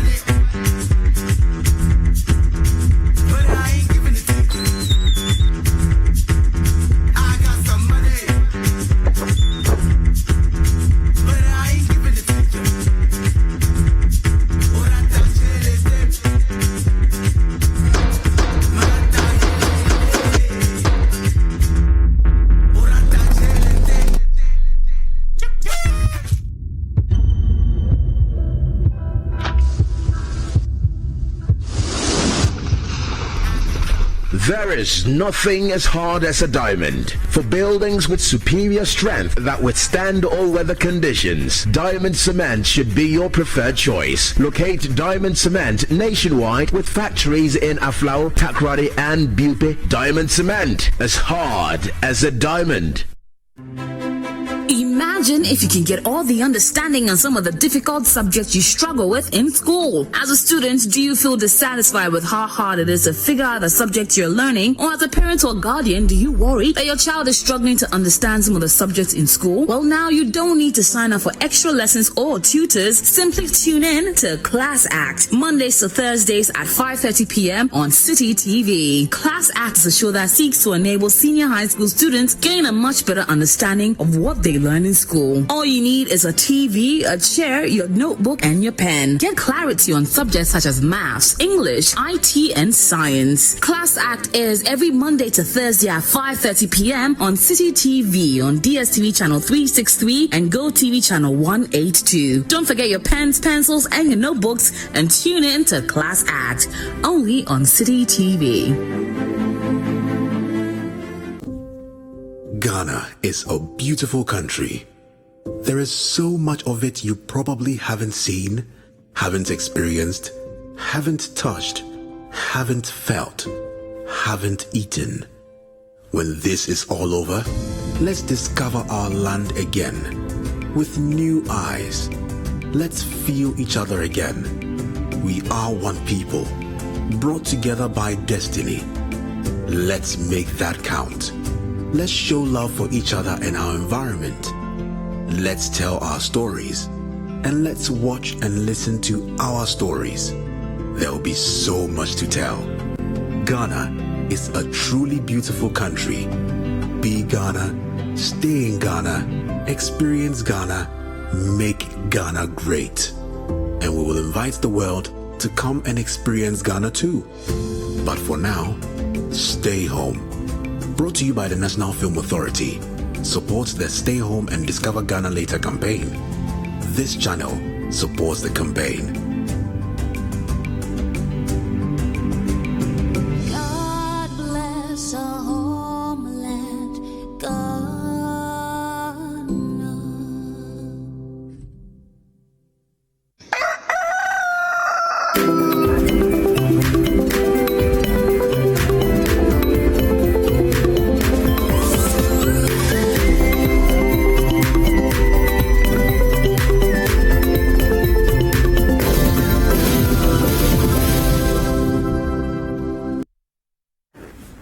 Welcome back. This is still Breakfast Daily on Citi TV. Thank you so much for staying with us. And in a few minutes, we'll be hearing from the Information Ministry on the updates on Ghana's fight against coronavirus, as well as, how we're coming up with some of these numbers. Yeah. Are you looking forward to anything at all? No, I'm really looking forward to a clarification on what's really going on with the testing. I think it's important for us to understand because just like what Professor Kosa pointed out, on the show with Bernard, on the 13th, on the graph, okay, if we look at the graph on the Ghana Health Service website, on the 13th, there was a mark on the graph above 1,000. Okay, let's assume it was 1,042, right? But that it has remained flat and consistent throughout till date. So whatever is going on there, I'm not sure, but they'll have to explain why on the 13th there's over 1,000 marked on the graph. Since then. So if we have the website, where the graphs are, you can see it right there. And I think that the clarification that Ghanaians are looking for is, we understand there's a lot of effort, being put into this whole fight against COVID and everything else. What we can't stand is deception, right? And to feel as if somebody is not telling us everything. So there you have it. So there you have it. Okay. So if you look at it on the 13th, there, this is just before the 14th is what is marked on the graph. But if you look at the just before the 14th, you see the first dot above the 1,000 mark appears, okay, and based on what you're looking, there is 1,000 to 1,002 on the y-axis. So we can assume there it's probably about 1,030, 1,040 somewhere there, and that has remained consistent throughout, and the graph has flattened till the last submission, which was let's say the 18th, probably the 18th.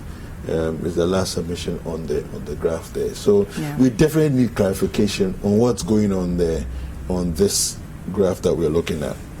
Definitely, and for me, I'm looking forward to hearing more about the case count and how we are managing those cases, especially now that we've lifted the partial lockdown. We know that there was a backlog of over 18,000 tests that we had to find out if people were positive or negative, and then once we find their status, we now have to trace their contacts as well. How complex will that be now that the partial lockdown has been lifted? But I think we should still look at the 5 points that the government has been sharing with us from the very beginning on how we are, guiding our fight against coronavirus. So I will read that to you briefly. So the first one says, limit and stop the importation of the virus, right? We've done really well with that. Our borders are still closed. And I must say, part of our borders being closed, the good part is that there's a lot more local inventions, local innovations. Ghanaians are finally creating products that we all need, and we are going out there to buy them. So hopefully after the borders are open, we'll continue to patronize made in Ghana products. The second point is to contain the spread. Now, when we were below 200 cases and we locked down certain cities, people were confident, right? Because now you can contain the spread in these communities because everybody is home. So even if someone is asymptomatic, they are not roaming about, they can't transfer it to someone else. Now we've lifted the partial lockdown, but the responsibility is still on every single one of us to ensure that once we step out, we have on our face masks. Some people have come out to recommend government provide these face masks to people, especially in vulnerable communities, people from low-income communities who cannot afford 5 cedi, 10 cedi face mask a day. So hopefully we'll hear something to that effect. Perhaps some corporate Ghana organization has decided to donate masks to people so that we will all have face masks when we step out of our homes. The third point, provide adequate care for the sick. So with Dr. Nsia Asari's numbers now, some people are worried, right? Because if 3 million of us are going to come out positive, that's all projections, and 150,000 will be seriously sick. Do we have the capacity, the resources, the infrastructure to take care of 150,000 people? And is there a way we can prevent the 15,000 potential deaths? Because that's something that we can't handle as a country. Our morgues are practically full. At this point, I heard some people asking, some leaders pleading with their people to bury their loved ones so that we can make room. So these are serious issues that we should all be thinking about and asking our leaders. The fourth point, limit the impact of the virus on social and economic life. I think a lot of people were relieved that the partial ban was lifted so that at least they can go hustle a little bit and make some money to take care of themselves and their families, because being at home is very costly. Even if the government is providing you food, it's still a lot of money that you have to spend because you're not moving anywhere and there's no money coming in.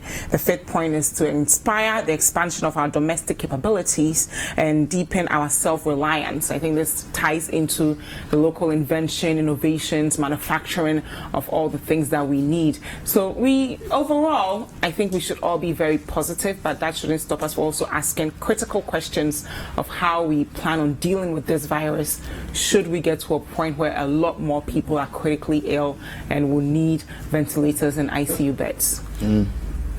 Absolutely. I think one of the challenges that people are having, when the president said that we have traced, 86,000 contacts. Now, 86,000 contacts means 86,000 individuals, and then he said, out of that, we've been able to get samples, sample results from 68,591. Right. So in the president's speech, he's referring to individuals, but then from what Dr. Nsiah-Asare is saying, which Dr. Kuboy was suggesting and alluding to yesterday, was that the figures are not people, they are samples and tests. So what they're saying is that unlike what the president is saying, where he's referring to contacts, that's individuals, right? And of course, that's what makes all of us. I thought there were 68,000 human beings, right? But apparently, it's not 68,000 human beings. It's 68,000 samples. That is like, if you can imagine what's happening in Noguchi, it's almost like a factory line, right? And you're just counting the numbers of how many tests have we done, and it's 68,000, samples that we have, and then we are testing. Okay, so clarity.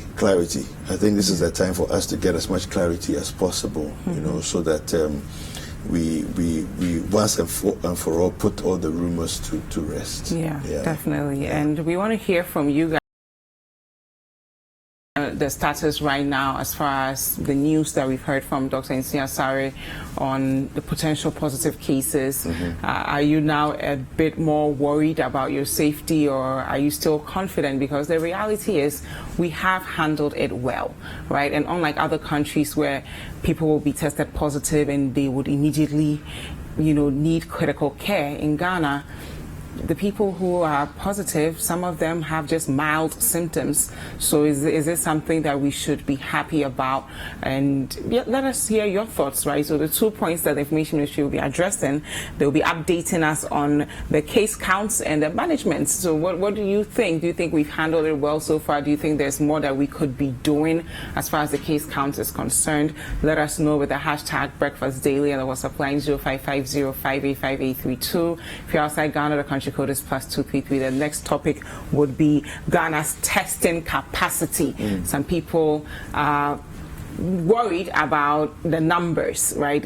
What's the testing capacity of the centers? We know that we now have more testing centers. What is the average capacity, so that we can begin to make sense of the numbers that are being thrown at us? Was it just a technical glitch that there was an error there? We need more information.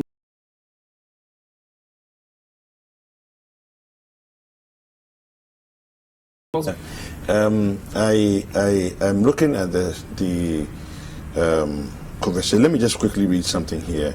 This was from yesterday, and then we'll come back and continue the conversation. The Council of State had a meeting with the President yesterday, and basically it's on Citi FM on citinewsroom.com. The Council of State is urging the government to consider providing all Ghanaians with free nose masks. Okay, at a meeting with President Nana Akufo-Addo at the Jubilee House on Tuesday, the council said that such a move would greatly help in the fight against the spread of coronavirus in the country. The World Health Organization has recommended the use of face masks, especially in public. The chairman of the Council of State, Nana Otuo Serebo II, said the government must consider the free distribution of face masks to the populace to help stop the spread of COVID-19. The fact that all the Council of State members are donning face masks is an indication that the wearing of face masks have become part of the regime of prevention. We have to accept that this would also mitigate the spread of COVID-19, he said. And he added, as much as we appreciate the integrity and the good intentions of the trustees of the COVID-19 Trust Fund, if we could suggest having the face mask sewn in millions so that every Ghanaian could have the benefit of the face mask and wear it, he said. Now, I think it's a massively important call that he's making here, because I've always had the belief that the aerosol effect of the virus, when people are speaking, it's not just the visible droplets, but if you just think about the concept of a mosquito spray, right? You can spray the one corner of the room, just a little whiff, but you can smell it on the other side of the room. Now, the reason for that is what we call the aerosol effect. Okay, so it's moving, it's not being blown by the wind. It's just traveling slowly, but definitely traveling. Okay, in a small space, and that's what happens, right? So, if you find yourself in a room and people are talking without face masks, one of the things, the dangers is that if somebody in that room is infected, you may have kept your distance from the person, but the aerosol effect will allow the viruses to spread throughout the whole room, and eventually somebody else is going to get infected. So I think the whole wearing of face masks is absolutely critical, no matter what it is that where it is that you find yourselves. Just wear the face mask and protect yourself. Now, we've received some of the messages from you guys, so I'll read them briefly. Mama G says the social distance is not taken seriously by our market women and men. I'm pleading with our MCE to make sure the measures put in place are observed by all. COVID-19 is real. Take precautions seriously. Wear your mask. Stop the spread. And he said regards to Honorable Mavis Hawakumsin. This is coming from Mama G. She's in Kaswa. It's a very lengthy one here that I'm going to read from Emmanuel. He's in Ho. It is very obvious that our recorded confirmed cases are in its preliminary stages. This few enhanced contact tracing and testing that we did within the 3 weeks of the partial lockdown, and which has seen a significant increment in total number of confirmed cases, doesn't necessarily mean that we are on top of the issues, and that should merit the lifting of the restrictions or movements of people across. He's saying that just because we are handling things, it doesn't necessarily mean that we're on top of things. In Ghana, our population is about 30 million, and we have conducted a little above 80,000 tests, samples, which cannot even be considered as per capita testing as far as our population is concerned. If we were able to test at least 500,000 or 1 million samples, we can be able to have a fair idea of the situation at hand.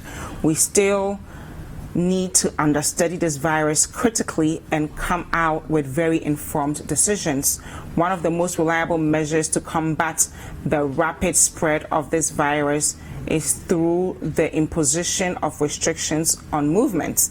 It is an indisputable fact that virus cannot transport itself, and it needs a host to be able to do so. So what he's saying that is that we should bring back the partial lockdown because we are not out of the woods yet. Thank you so much for that message, Emmanuel in Ho. All right, so our colleague Kojo Ajiman went to Noguchi to give us a sense of what it's like going through the testing process, sampling, testing, and all of that. And so let's take a look at this report from Kojo Ajiman.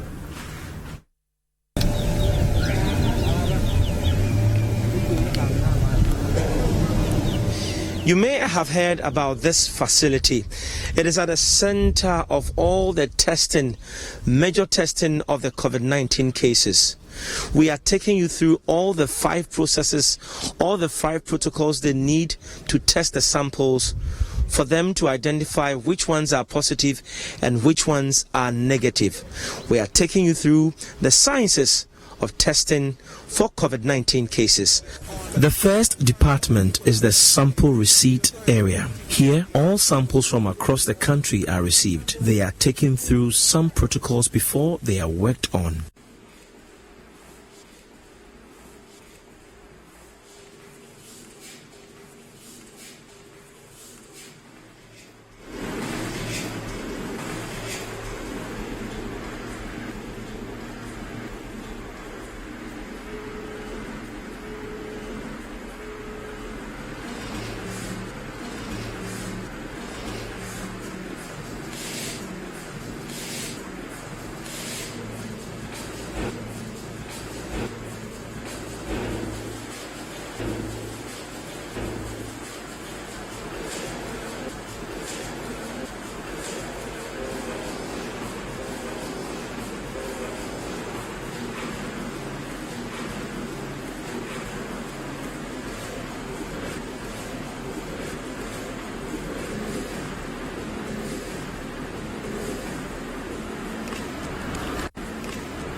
The next phase will be at the virology department, where the samples are taken through different processes of testing. Stage 1 of the process here is the data entry. Data entry personnel match sample IDs with the specific samples. So here we are in the virology lab. Okay, huge machines there. Yeah, they receive samples. They sort the samples out. You see at the sample receipt point, you saw that they have brought samples. We need to sort all those samples out. So here in this lab, they sort out, they receive the samples over here, they sort them out, they give them lab IDs. And then they also do RNA extraction. We'll move to Gifty to tell us more of what goes on in this lab. So let's go. She'll mention her name and introduce herself to us. Gifty, how are you doing? I'm fine, and you? I'm good. How's your day going? It's okay. Today is normal. There's no much pressure here today. It means that back in the days it used to be... Oh, yes. We were overwhelmed with the samples, but now it's better. Yes. And since we have different groups working, we always keep it in charge. Yeah. I want you to tell our viewers in simple terms what goes on here at the lab in terms of the COVID-19 management. In here, in this lab, we receive samples from the clinic and from contact tracing. So when we get the samples, we make sure these samples have their case investigation forms. So each sample would have to be matched with a case investigation form. So since the sample comes in many, we try and sort them, match it to each case investigation form. After that, we have lab IDs. We have our lab IDs. So we match each sample to a lab ID. When these samples are received matched with the lab IDs, we do what we call RNA extraction. We extract the virus from the sample. It's a viral RNA. So we extract it. We do that one here, and that's what my colleague is doing there. After the RNA extraction, we take it to the master mix room, and we do a master mix for polymerase chain reaction. So we take the sample to the other room for polymerase chain reaction. That's the PCR. And this is where a sample would be determined as positive or negative. From the virology lab, the next processes of testing are at the polymerase chain reaction laboratory. Here we put in the patient sample in the assigned well. We have sheets like this where we indicate which sample is going into which well. And then after we run it, we analyze the results that we get from here, and it tells us who has the infection and who does not have the infection. And then we report to whoever needs to go to the investigators. We run the RNA that we get from the clinical samples, and this is where we are able to tell which samples are positive for COVID-19 and which ones are not. So what we basically do here is try to increase or amplify the number of viral RNA we have in the patient's sample, and then by that we can check whether the person has it or doesn't have it. So now I'm currently doing a run here. So what you need to have is okay, I could use this one. You need a positive control like that, and then a non-template control.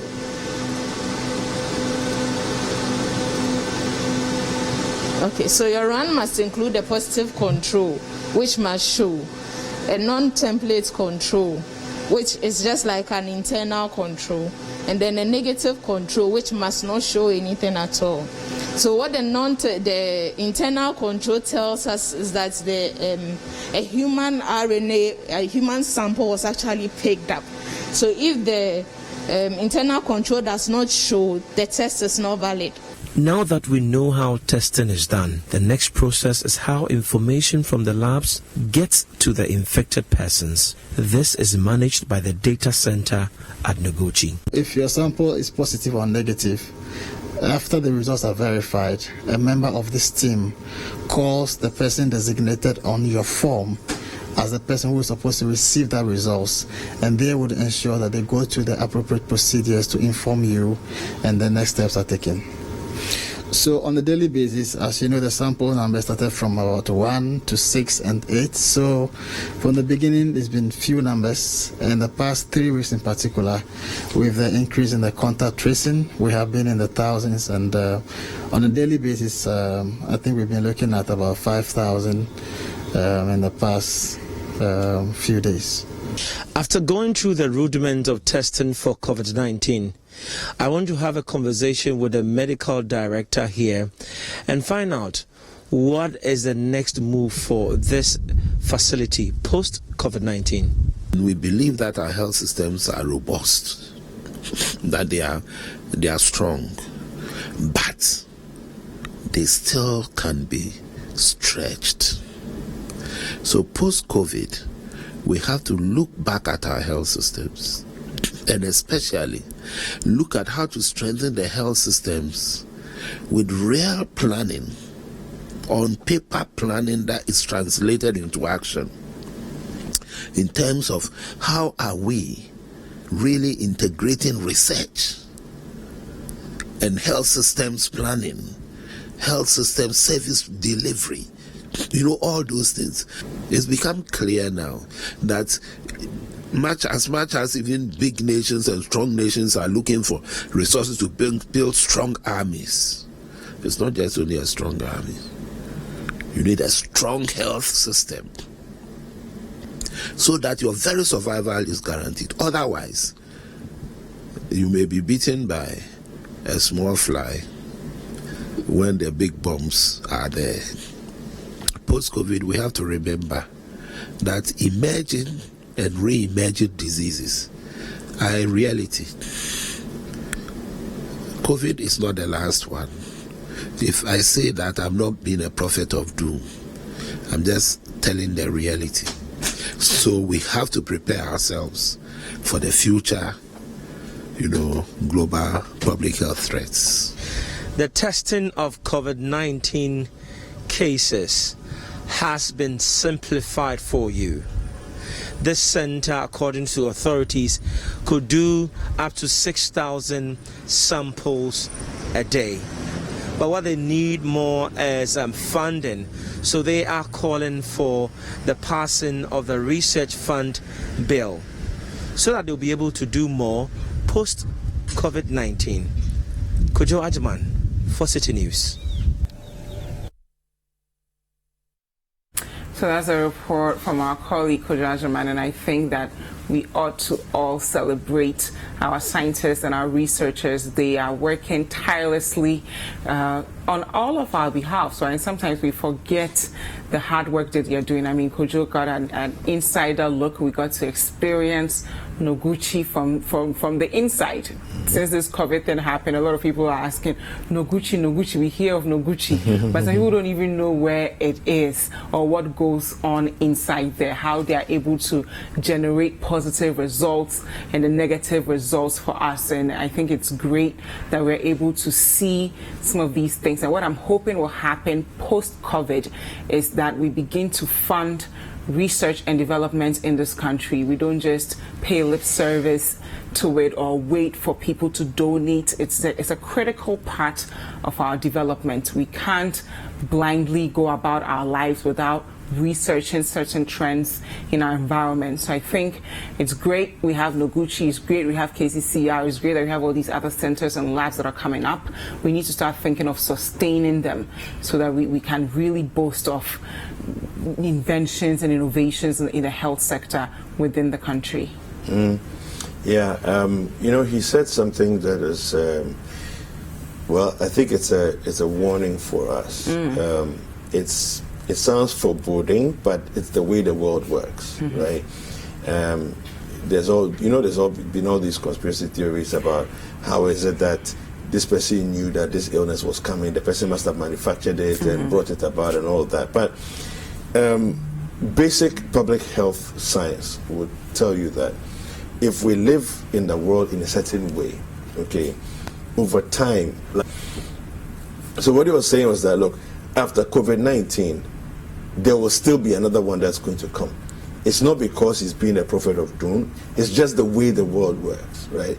And we've come to a point where we are very indisciplined, laissez-faire, more interested in, selfish achievements than the good of the entire community. So everybody's doing their own thing. In Accra, we've had challenges with things like cholera and so on and so forth, seasonally.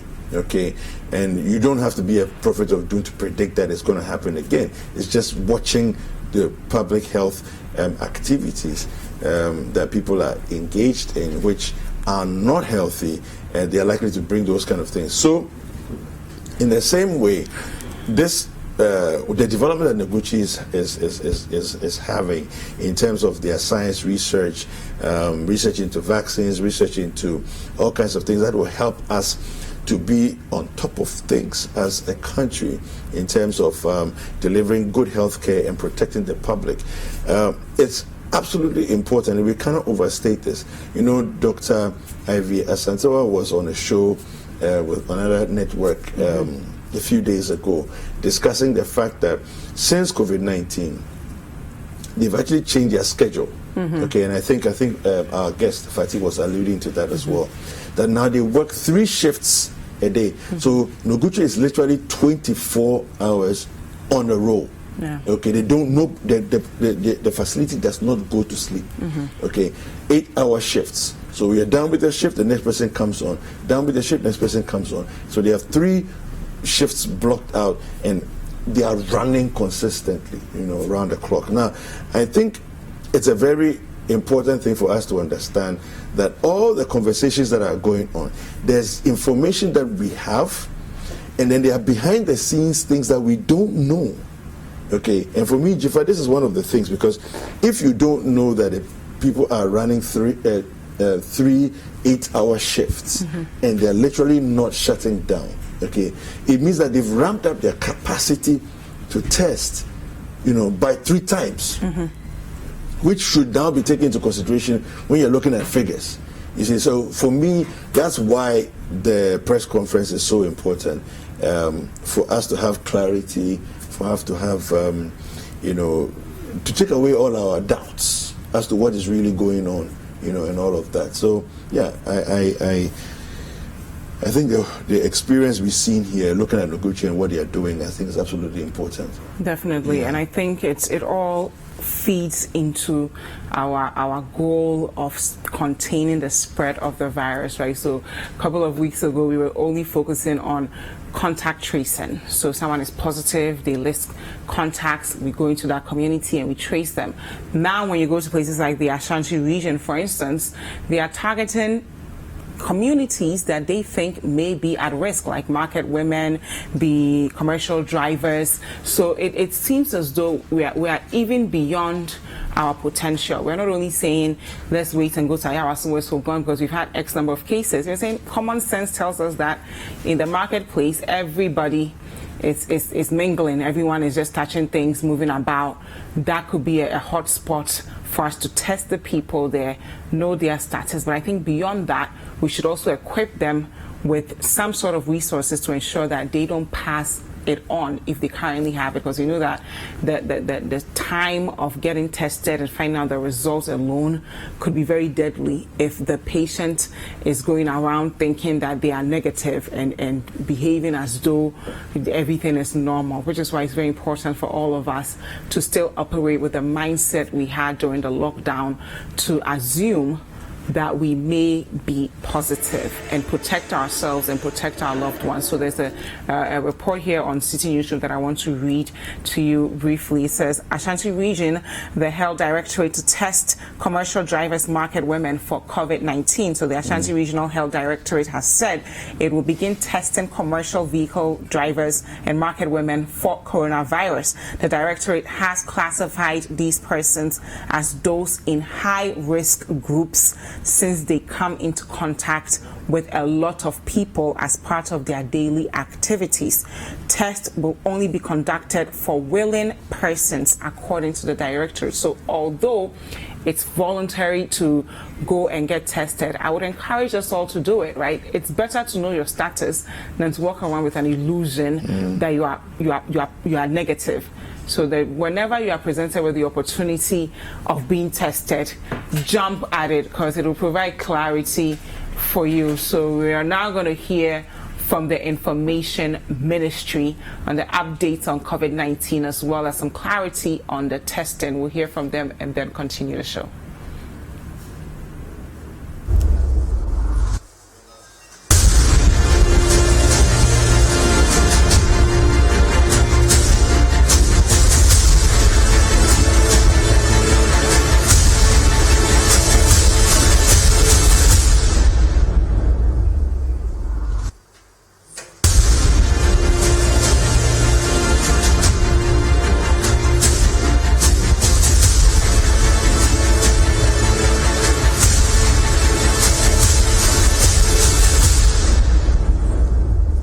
Distinguished guests, ladies and gentlemen, good morning and welcome to our Minister's Press Briefing, which we're starting this week on Wednesday. I think on Sunday night, His Excellency the President gave us a general update, update 7, on Ghana's COVID-19 response program. And today we are starting our briefs for this week, consequent thereon. Today's brief will be in about four parts. First, we will reiterate the government response as has been enhanced in some cases by His Excellency the President. He spoke to the nation last night, and in one case as has been amended. Then we will invite our colleagues from Noguchi, who are leading the entire testing program, to help us with some details on the data of tests and the analysis thereon. In 10 days, I'm sure you'll notice that there have been about 3 things about the data. There are questions, very genuine, legitimate questions that some of our colleagues in the media, some members of the public asking about the data and its analysis, and with the view that because all of this is driven by the data and the science, where there are questions about the data and its analysis, we have an obligation to allow the experts and the analysts to explain the data and the analysis and to provide the necessary understanding. And while at that, to provide education for the majority of us who are not virologists or data analysts, etc., who could benefit from some education, give them an opportunity to also provide education.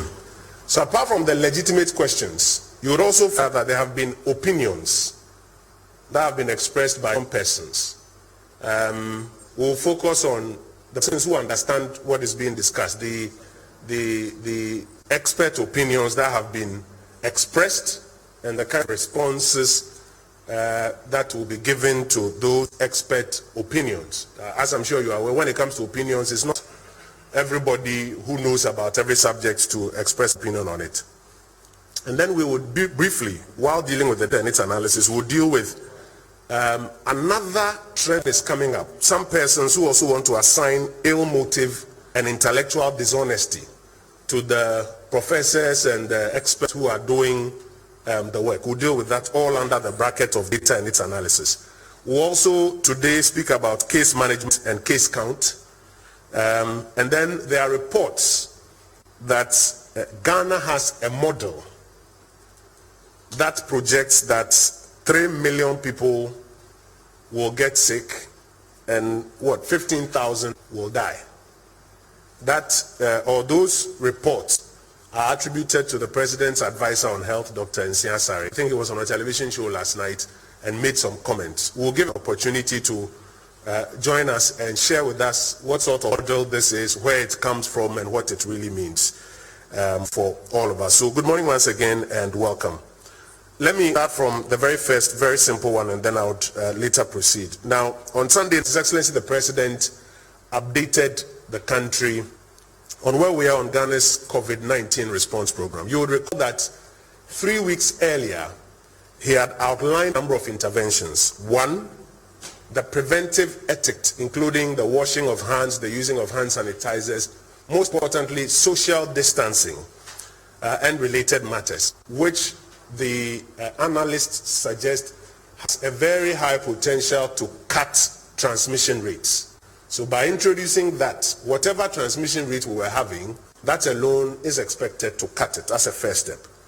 And His Excellency the President mentioned a number of restrictions or reiterated some restrictions, including the closure of the borders, the shutting down of schools and other public engagements, including social and religious engagements. Again, when you come to the closure of the borders, it was to cut the vertical importation, which was our first risk. The banning of all of these public activities also to cut down as a second layer the kind of interactions that people generally have, which could also then help reduce our rates of spread. Then he proceeded to announce an enhanced testing program. The value of that enhanced testing program is that when you compare the test numbers coming from other parts of the world, many of them are testing people who are sick and symptomatic who are coming to the hospitals. Ghana adopted a significantly different route, which is that we will go out into communities and test even persons who are not sick, who are not symptomatic, persons that we call at-risk populations. The view is that if you do that and you find these persons who have been exposed early, you can give them supportive treatment, then they don't have to fall sick and come and look for hospital beds and ventilators.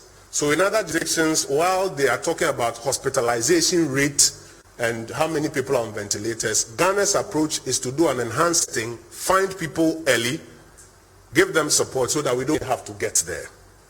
And then the President mentioned the fourth thing, which was that to allow us to get as much data as needed, he was restricting movement by executive instrument in Greater Accra and Greater Kumasi, so that the health experts could go out there and do a lot of these tests and give us data to inform the next line of action.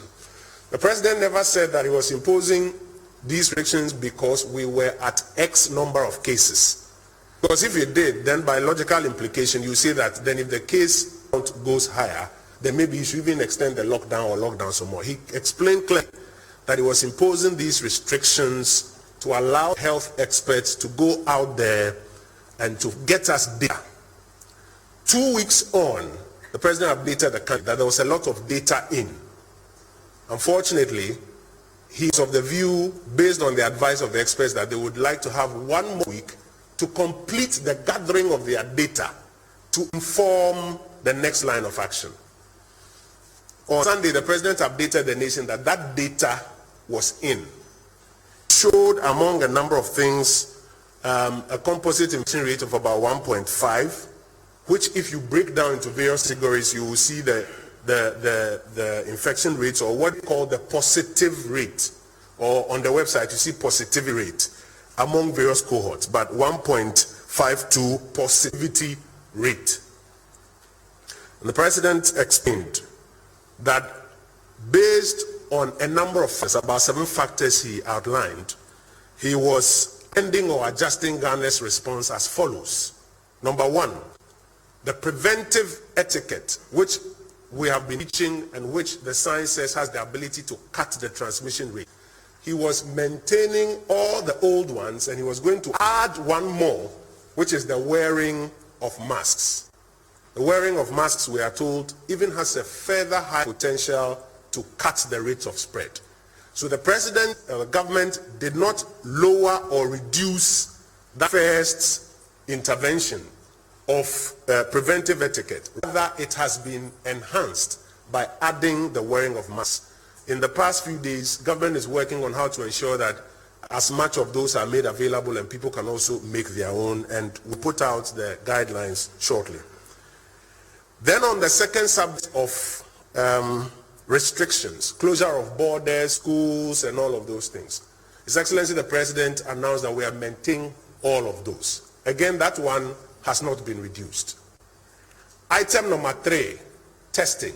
And as we have made, the value of testing is that you go out early, find people mostly asymptomatic or early exposure, you can give them hospitalization, etc.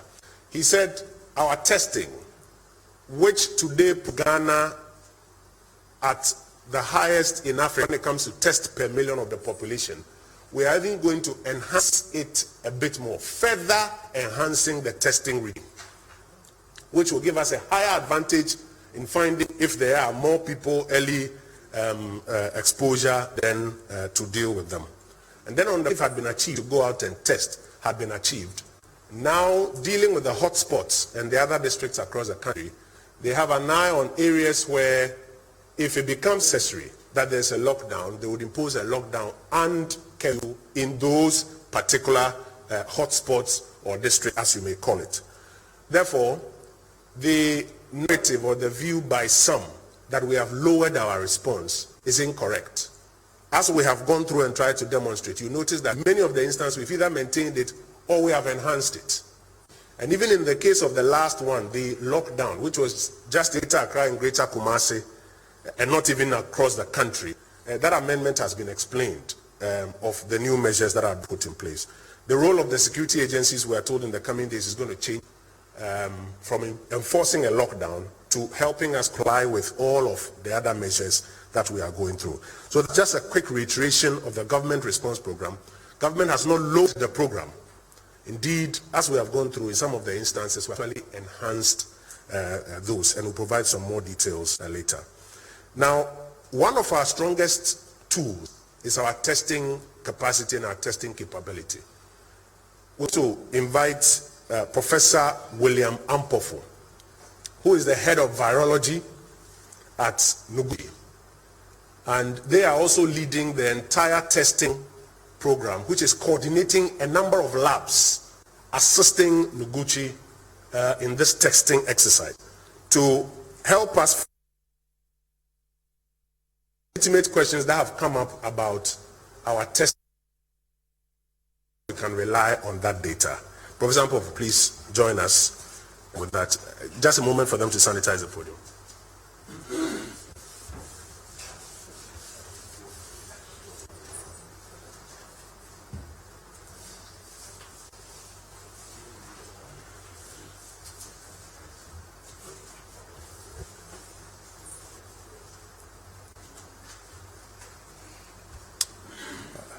Good morning, ladies and gentlemen. Thank you, Honorable Minister, for this opportunity to discuss our testing program. First, I would like to thank my colleagues at Noguchi, at the Kumasi Center, KCCR,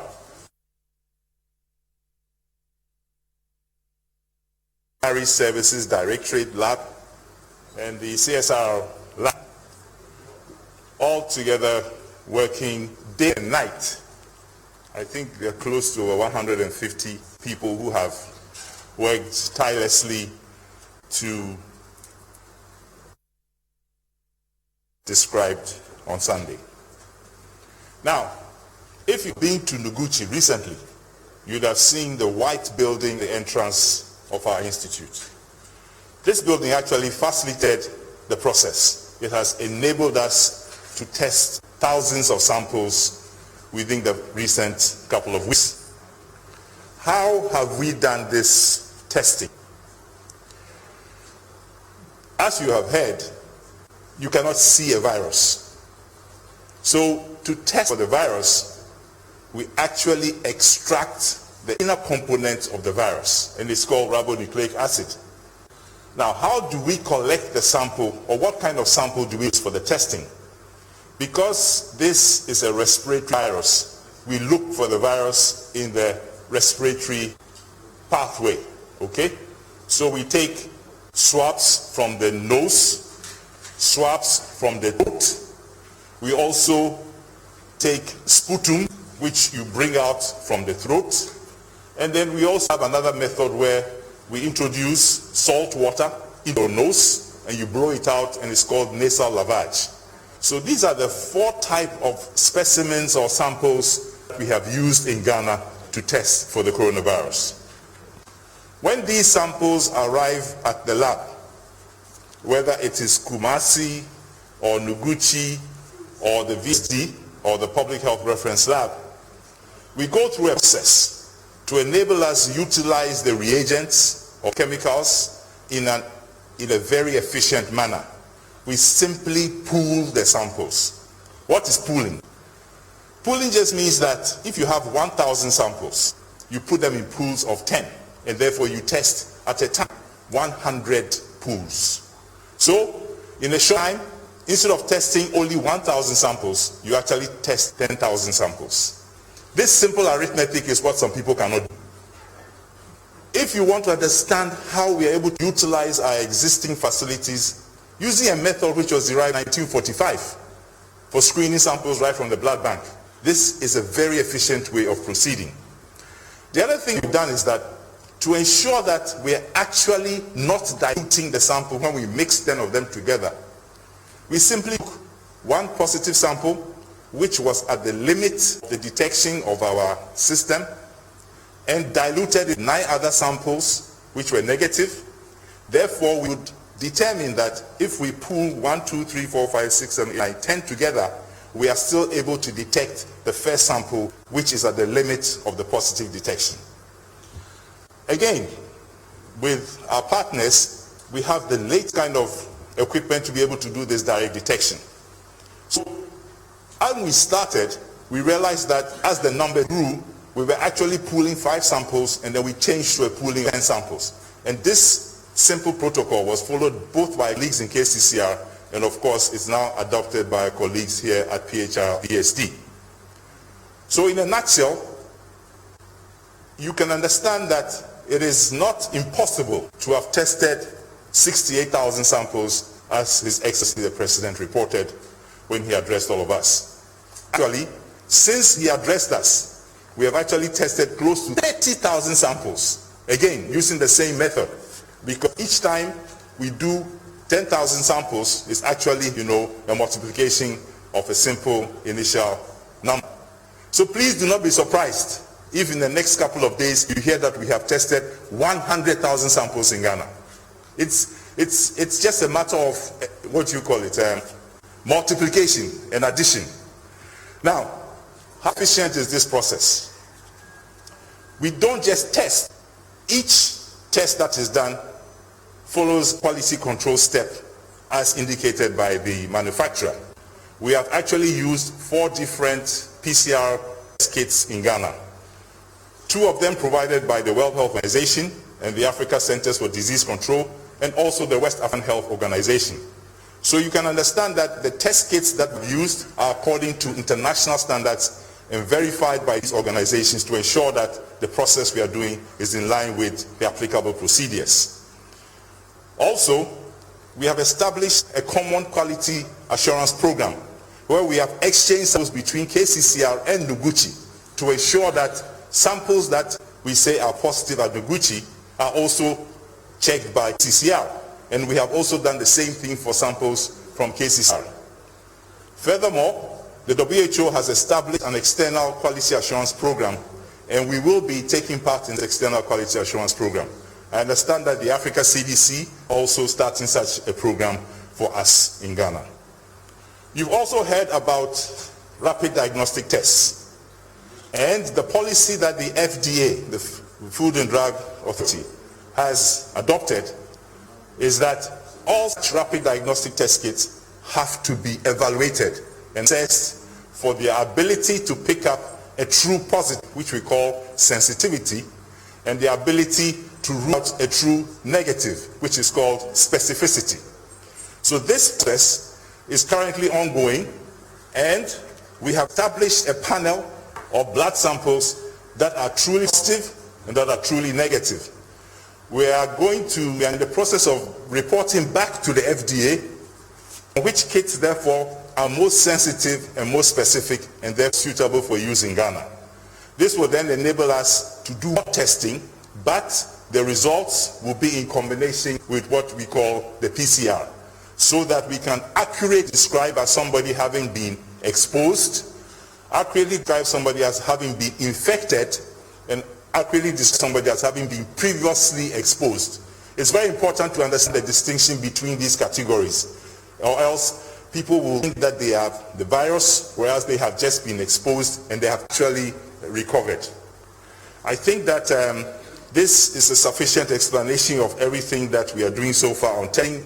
If there are any specific questions or issues, I think that it's brought to our attention and we will once again come here. But I must thank all my colleagues in the background who you do not see. They have worked tirelessly day and night in 2 shifts, making sure that we are able to provide the testing to support the COVID response. Thank you very much.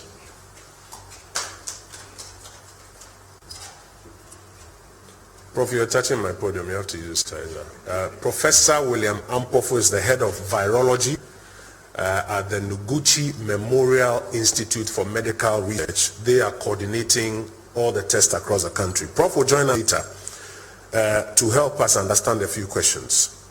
So we have admitted here on this platform and on several other platforms that out of this about, is it 20,000 currently, getting to 100,000 in the medium term tests, there are some tests that have been done more than once. Why? Because, for example, if you look at our recovery rate, 99%, what it means is that those persons were tested 3 times, the first positive test and 2 negatives.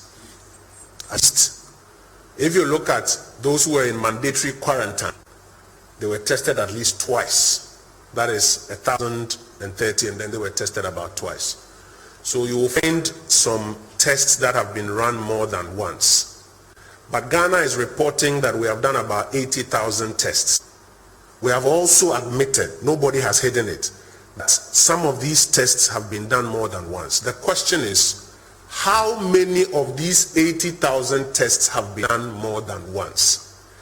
And does that take away from the view of Ghana's test numbers? If, for example, by the time you do that mathematics for us, it is 0.5% the tests that are repeat tests.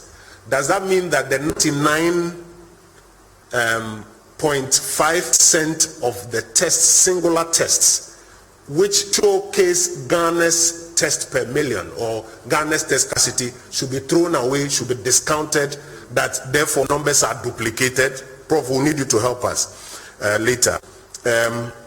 It fits into the question of whether we are reporting number of tests or people tested. Because the big question is put up, are you reporting number of tests or people tested? But the real question is, what we have admitted about the double test, what percentage of the total test is it? And does that negate the essence of the entire testing exercise? So, Prof, you have to help us to understand all of this. I want to quickly move to case management and case count before I come to this model, because Dr. Nsiasa, we are all scared. You say 3 million people and 15,000 would die. We are all scared. So we'll come to you to help us with the details. But I want to move to case management from the Ghana Health Service, Dr. Patrick Kuma Abuaji.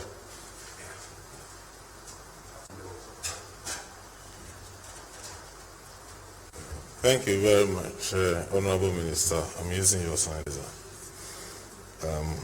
Good morning. We will just give you a brief where we are as of this morning.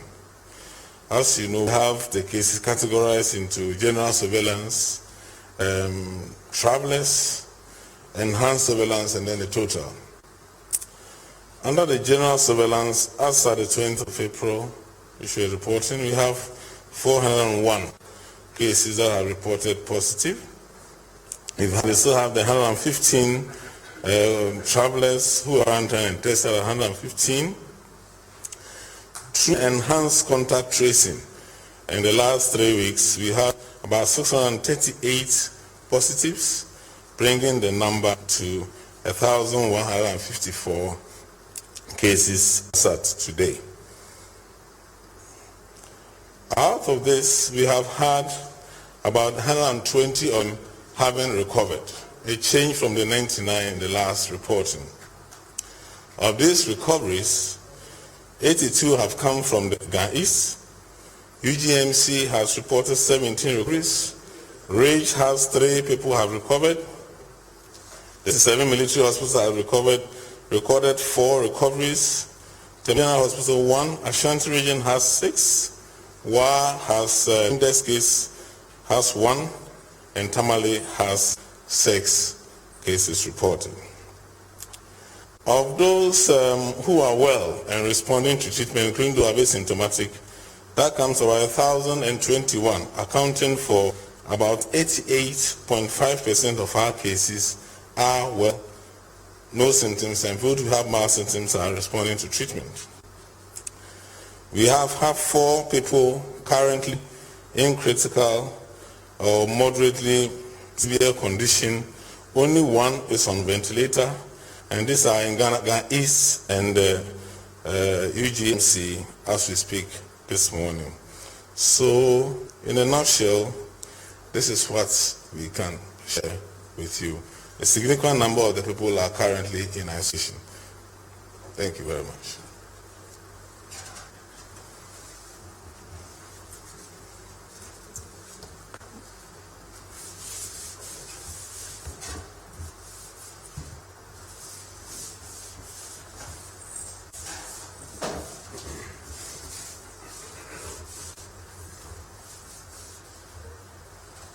Dr. Patrick Abadi, thank you for that update. So now we have 120 recoveries. Doc, did I hear you correctly? 120 recoveries? Doc, 120 recoveries. 120 recoveries. Okay, and making our way through gradually. We'll also invite you later to respond to questions that our colleagues may have. Shortly, I'm going to invite Dr. Nsiasari to come and explain this model of 3 million people to be infected, 15,000 to die, to come and explain this model. Before then, it is my understanding that chief executives of state-owned enterprises, the state-owned enterprises themselves, or entities, is it the entities or the chief executives? The chief executives of the state-owned entities, those that come under SIGA, have also come together with a contribution which they want to make available to the COVID-19 Relief Fund.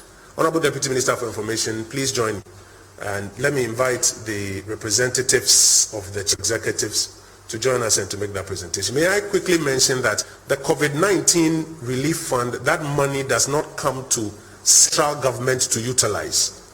I think it's an important clarification we have to make. That money, please come to the front here, please come to the podium, yes. That money does not come to central government to utilize. It goes to the fund which is administered by a board of trustees. A board of trustees led by the former Chief Justice, Madam Sophia Akufu, and they are going to administer that fund in accordance with the law that was passed by Parliament.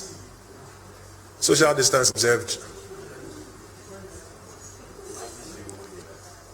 So in accordance with the law that was passed by Parliament, the trustees of the COVID-19 Relief Fund are the ones who will apply these funds in accordance with the law that was passed. It does not come from central government. So please let us take note accordingly.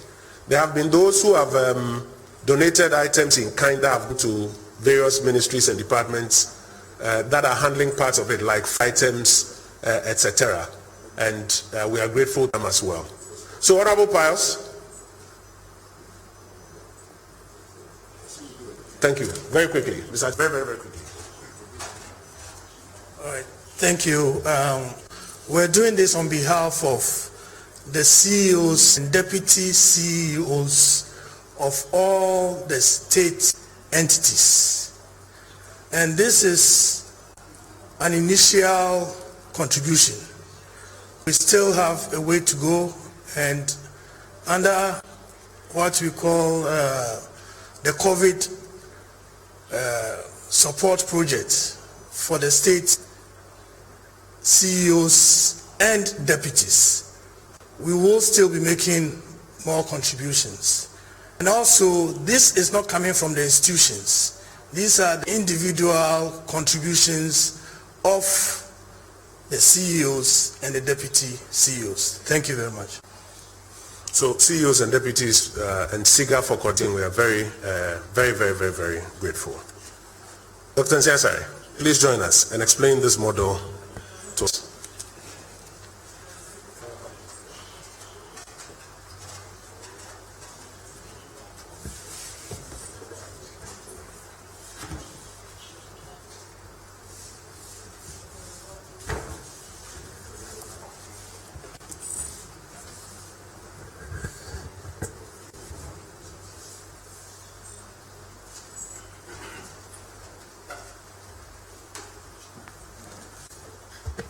Thank you very much,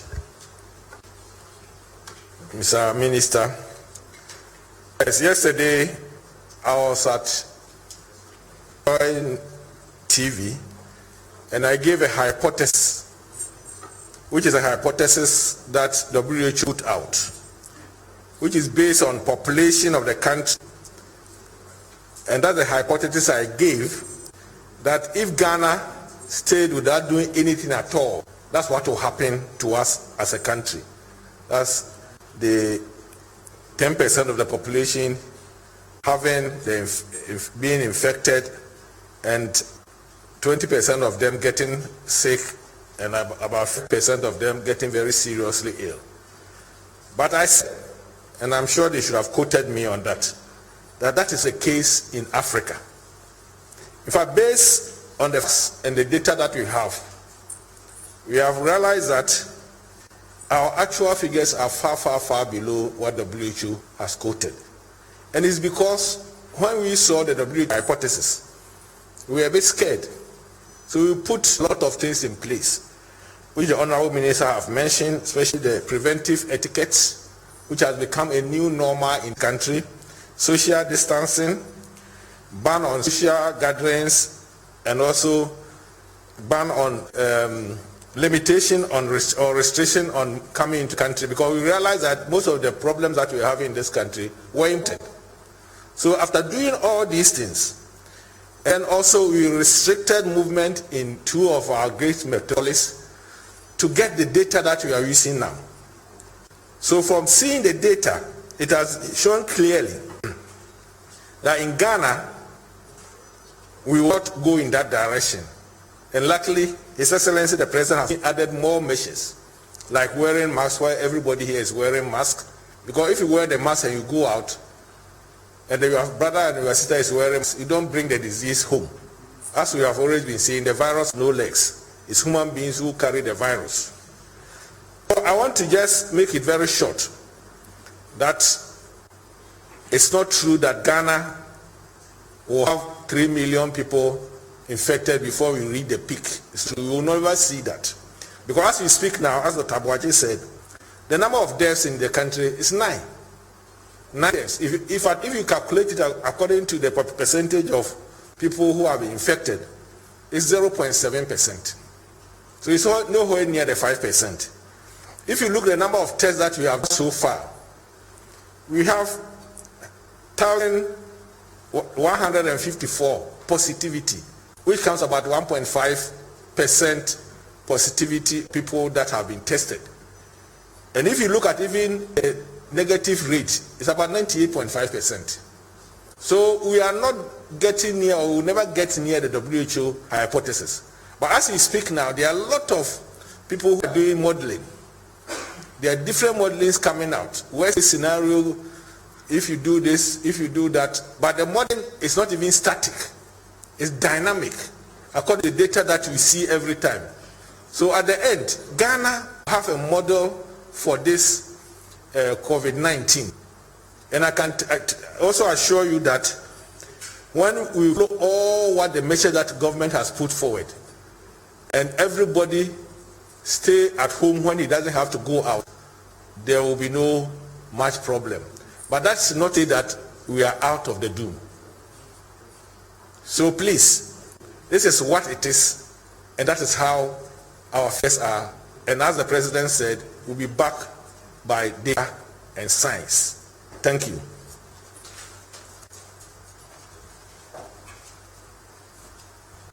Dr. Nsiasia is the president's advisor on health. Just to reiterate the point you have just made, and let me see if I get you correct. Doc, let me see if I'm correct.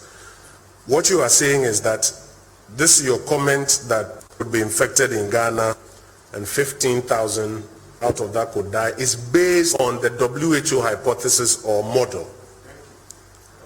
But as a second matter, you are saying that even what observing in Ghana, the actuals, does not correspond with that one. And that thirdly, what you are saying is that the kind of measures that we have rolled out, we expect that that kind of global model that they have put in place, which births these numbers, when you feed into it the Ghana population, it will not happen in now. Okay, I think I understand you well now. Actually, if you watch the clip of that interview, I think the journalist was also asking you, is it a hypothesis or is this a model? I'm not too sure you caught and answered that part well. And it's part of what has fed into the question out there. But the clarity you have given us this morning, we are grateful. We'll have an opportunity to have our colleagues ask you some questions later. I think these are the major briefs we have for you today. We're going to take questions at this point in time. Before we do that, it is my understanding that the National Health Insurance Fund has a quick contribution that they want to make. Dr. Selby, can you please join us? Colleagues who have questions, please show by hand, 2 at a time, come to the podium. And while we're waiting for you to come, Dr. Selby is going to come. So, Professor Ampofu, I've already given you one question about number of tests and number of persons, and whether that takes away from the narrative about Ghana's testing efficacy. We also had a second question that we have also noticed coming up, that if you look at the line graph, and there are different types of graphs. So look at the data that the Ghana Health Service provides. There's pie chart, there's a bar graph, there's a line graph. There are some who say that if you look at the line graph, it suggests that you are suppressing the data, that you are recording some cases and not reporting. I'll need to add that to your questions and explain that to us. So National Health Insurance, this is a check of how much? 250,000. Oh wow, 250,000 cedis.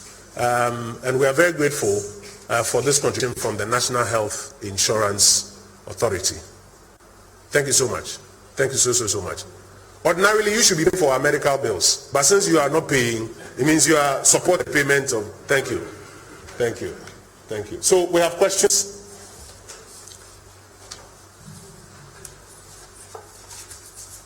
Good morning. My name is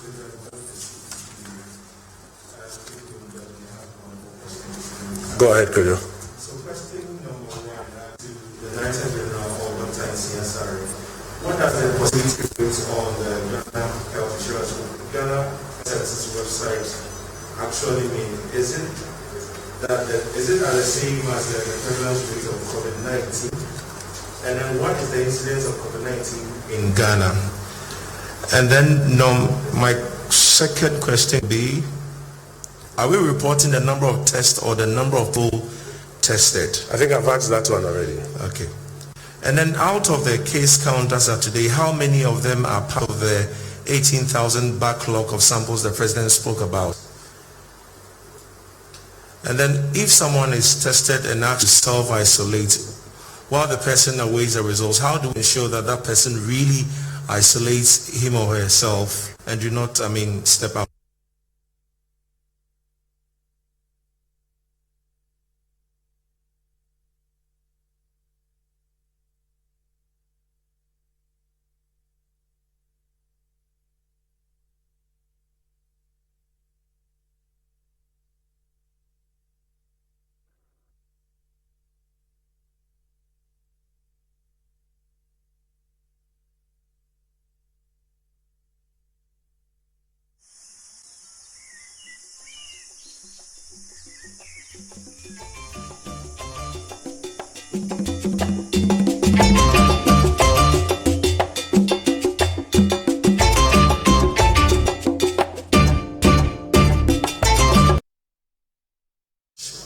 and then institutions like Noguchi. Dr. Nseh, how are we ensuring that those we say they should self-isolate, indeed self-isolate? I will leave that one for Dr. Abuaje. The 18,000, how is it contributing to some of the new numbers we are reporting? Again, I'll leave that one for Dr. Abuaje. Incidence of COVID-19 in Ghana and positivity rate. Maybe Professor Amfo and the team, you may want to confer and decide who will answer that questions. News. My question goes to the Ghana Health Service Director General. We still have issues of inadequate or absence of PPEs in some health facilities. For example, the anchor for leprosy and insufficient PPEs, right? Yes. Okay. And absence in some cases. Very well. Anchor for leprosy and General Hospital, for example, the Cape Coast Metro Hospital, Chifopraso, Abutadunkwa Medical Facility. We have nurses there reaching out to us that they still do not have PPEs to work with. So they're asking the questions, where are the PPEs that are being delivered to facilities on a daily basis? Also today, there was a report that at Mamobi Polyclinic, a midwife there told us that they are selling PPEs to their workers because they do not have provision from the government. So my question to the health service, where are the PPEs that we've been told about that they've been distributed to all these facilities? And also to Dr. Abuaje, on Monday you told my colleague Ernest Mill on a program on Joy News called News Desk that our curve is flattening. Which of the curves, by the way? Hospitalization, recovery, positivity, or positivity. What? He said the positivity curve was flattening. The question was put to him, at this rate, do we have our curve flattening? Then Dr. Abuaje mentioned yes. Oh, is that so? And okay. Now that we have 1,154 cases and expected that some more results of a test are going to come, do we still say that our curve is flattening? Fantastic. Doc, while you're answering that question, it's important to explain what they mean when they say the curve is flattening. In some jurisdictions, you see them talking about the hospitalization number. Some are talking about deaths. So what are we talking about?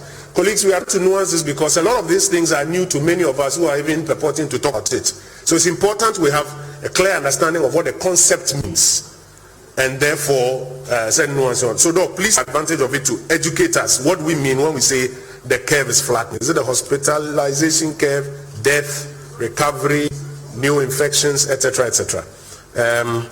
Just a comment before we even proceed. Health workers who have challenges with PPEs, we have asked that you also call 311, give us the feedback so that we can quickly feed it to those who are monitoring the supervision. The gaps can be closed faster that way, but I'll let Doctor respond to that specific question about the hospitals you mentioned. Yes, sir. TV3. Yes, my name is Godfrey Tanam. I want to find out what is taken into consideration in putting somebody under home management. In the what? Home management. Yes. Yes, and also how they monitored. Sorry, I didn't get the first question. What is taken into consideration? Somebody is kept under home management. Okay. Yes, and what determines the decision to treat somebody at home? Right. Okay. Are they monitored? Because there were concerns that people are too sure whether these people are monitored well and then make sure that they are really adhering to whatever they are supposed to do. Very well. So the fear is that they might be in the public to infect us. Very well. Very well. So Dr. Abuaje, what determines the decision to manage some people at home? And then how stringent is the monitoring of those who are being monitored at home? The first set of questions are done. Then let me proceed to some answers. Maybe let me do the policy question very quickly. So Dr. Nseh, the policy question. The research institutions moving forward, what is the policy intent? How do we want to ensure that they are made very relevant in our health delivery system? Please come.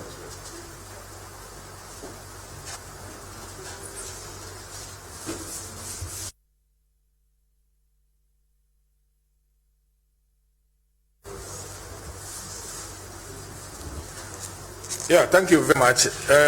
If you look at the President's strategic overview or the strategic thing that he wants to do, among them is one, limit and stop importations, detect and contain cases, slow down community spread, care for the sick, impact on social and economic life, and the sixth one is domestic capacity and reliance. In fact, the president said we want to use this opportunity to increase the domestic capacity of all sectors, including come back and be where we were before. I think you mentioned during the Ebola period. We don't want to finish COVID-19 and then come back and say that we don't have, for example, capacity to do testing of all epidemics. Epidemics will continue to come from time to time. So we are going to use everything that we have to make sure that we strengthen our research capacities, including Noguchi. Noguchi is for the sub-region, for Africa. And now we have KCC, we have all the other researches. There are 3 research institutions in the northern belt, in the south, in the middle belt, and also in the coastal belt. We want to increase and strengthen of them. In addition, we also want to go out of this having infectious disease centers in 3 ecological zones. One in the northern zone, one in the rainforest zone, another one at the savannah zone. And this is in addition to building the capacity of our local productions and the rest. So this is what our strategic direction is, and we are going to make sure it happens. Thank you. Thank you. Ghana Health Service, please join us. So it's my understanding that the questions of positivity incidents of COVID-19 in Ghana will refer that to Noguchi. But Ghana Health Service, you want to help us very quickly, Dr. Bedisa Akodie. So how much of the new cases that are being reported are coming from the 18,000 back? Then when you finish, I'll go to Dr. Abuaje for the other questions of the case management. You want to help me out? Thank you very much, Honorable. The simple answer to this is that we have quite a good chunk of this being part of the specific percentage.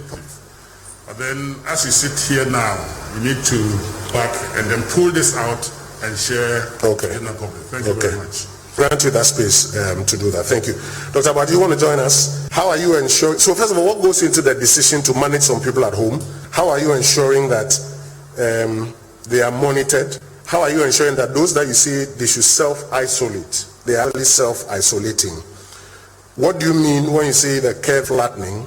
And what do you say about some areas that they still complain of insufficient or absent PP? I think about 4 questions. If you can join me. 4 questions.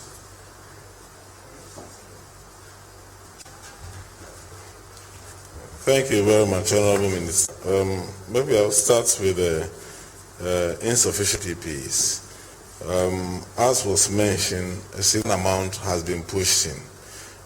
So you mentioned specific hospitals that do not have. We will follow up and see why is it that they do not have. Because we have actually increased the number of PPEs that have been distributed through the regions.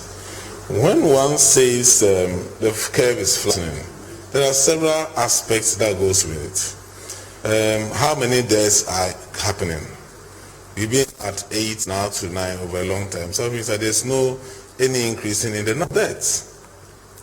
The number of admissions are not increasing, and so that can be also the percentage positives are not increasing over the years. So when you look at that, you can see where you are not, you can see a cascade of going up, both admissions, deaths, everything. So we are not getting that. So that's what is it.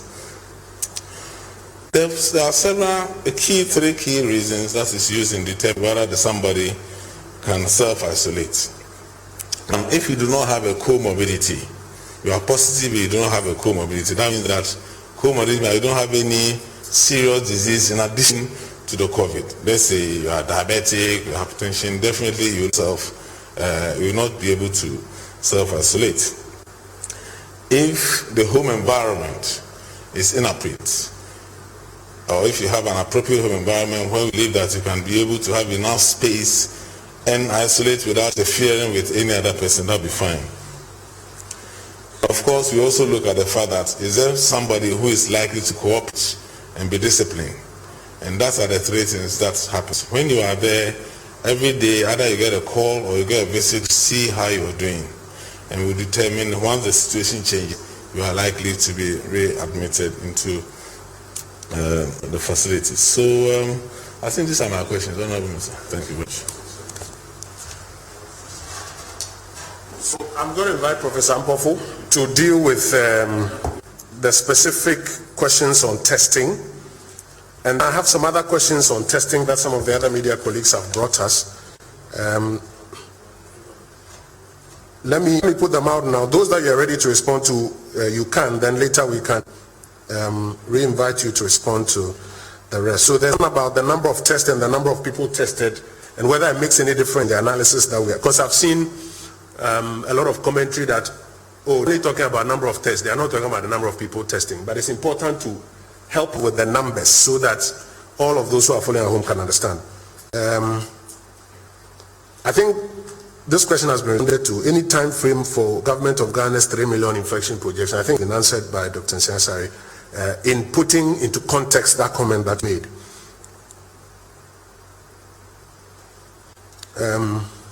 Okay, so you please take this. Thank you very much for the questions. I think I'll go to the one that is about the chart on the Ghana Health Service website. Looking at the bar, I think it's a line graph. Okay. I think it's again simply a matter of scale. If you actually amplify the line, the values indicated, and you draw a line, you actually see that there is no discordance between the data that is being reported. I'd like to suggest to Ghana Health Service to use a bar graph that would, for each time point, represent clearly the value that is being projected. Because the line joining 2 points gives the wrong impression that the values in between the 2 points are increasing exponentially. And that is not correct. Because what the Ghana Health Service reports is really dependent on the rate of reporting by the individual laboratories, all collectively presenting the data to the Ghana Health Service. So we have the KCCR, we have Noguchi, we have VSD, and we have the PHR. So they're having to accumulate all the data at a specific time point and then present to you. That is not directly equal to the rate of transmission. You will have to extrapolate back to the actual date that the sample was collected.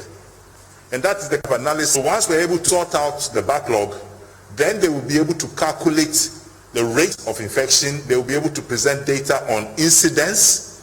And we'll all understand how the spread has actually taken place. So once again, we are trying to have what we call time. The dates that the sample is collected, and then the dates, if it is on the same day, then the Ghana Health Service will be able to discuss incidence and spread.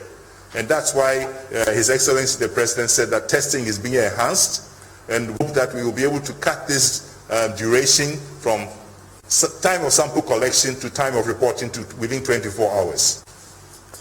The Ghana Health Service is introducing what we call a barcode system. We wish we had done this from the beginning. So each sample will have a barcode. The geographical location of where the sample is collected will be understood. The sample will arrive in the lab. The barcode will be read. And then the results will be transmitted electronically from the lab back to the central database. This therefore shortening the time, and we will therefore be able to process many more samples more efficiently. So we really welcome the introduction of this, and we are grateful to the Ministry of Communications for helping to facilitate this process. There's been a questioning on providing data on the actual number of tests conducted by KCCR and by Noguchi. So I'll share something with you. Today, the data that we had from Noguchi was that we had processed 76,921 samples. We had actually tested 70,921. So this gives us a clear disparity. As of yesterday, they had processed 25,219 samples. They had tested 15,380 samples. So they have a backlog of about 10,000. And if you look at the testing capacity, you understand that, as I told you before, we have actually 4 labs working together in Accra, and there's just 1 lab in Kumasi. They have a staff strength of about 15 to 20. They are doing 2 shifts day and night, but they have a limited capacity. Whereas in Accra, we have more machines, more PCR machines available, and we've had over 150 people working 3 shifts 24/7. So that counted for the better or faster rating. Now, I hope that we've understood that the number of samples is approximately equal to the number of tests that are reported. There has been some discussion about the testing for the recoveries. Recoveries we have right now is 120 people. If those people have been tested 4 times, that's 480 samples or 480 tests. So the retests are insignificant compared to the total number of tests that we've done. And actually, we have a separate database for those who have been retested. So when we provide the cumulative figures to the Ghana Health Service, it excludes those who have been retested. So I think this point should be made clear that the retesting does not affect the data that is reported. And yes, what Ghana Service is reporting is the number of individuals who are tested. Let me repeat again. Each sample is accompanied by a case investigation form for that individual.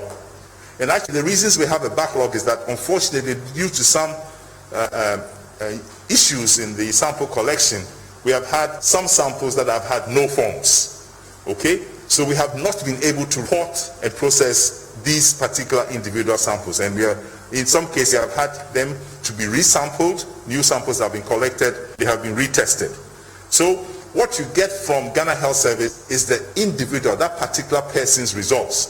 But of medical science, we don't put a name to a result. You get a test result. But these are test results of individuals and are not just samples. Again, to clarify that, I told you that we have 4 kinds of samples that we collect: throat swab, nasal swab, sputum, and nasal lavage. We combine all such samples from one individual to make one sample to test. We do not test them individually. For those who have actually been tested, you find that you have given both a throat swab and a nasal swab, and they are put into the same container. This is just to improve the efficiency of detection of this respiratory virus, because it is in the upper respiratory tract. So we want to go into the nose, we want to go into the throat, and we want to see if you have been infected, the virus is present. Let me please interrupt you. Yes, we need some clarity on this. Yes. And again, we are doing this because not all of us scientists, etc., yes, but many of us are expressing opinions. Yes. So it's important we get educated. The number of tests that are reported. Yes. So what you are saying to the effect that we should not even worry about discounting those that were repeat tests, because it's reported is based on the case forms. The actual human beings. It's not about the samples or the test. Please explain that so that we all get it. Because I was even going to discount the 80,000 by whether it's 2% or 1% and see the real effect. Okay. But please educate us so they all flow with you. Good, so let me start again. Each respiratory sample is accompanied by a case investigation form. Dr. Siedu Bekun, who is in here, refuses to accept any result from me if he doesn't have the case investigation form, because he needs to understand where that particular individual has come from. So each test result is based on the sample and the case investigation form. That's why we're able to tell you that people have traveled. That's why we're able to tell you that some people have not traveled. You don't have travel history rating on the tube, it's on the form. And that's where we derive the data from. So every result that you get is from an individual. The CA1000, 70,000, 1,200 tests a day are individual their data. So back to our capacity. Because we identified that our capacity is 1,200 a day, we decided to pool the samples. So our capacity, yes, we actually run 1,200 samples a day, but that is made up of 10,000 individuals.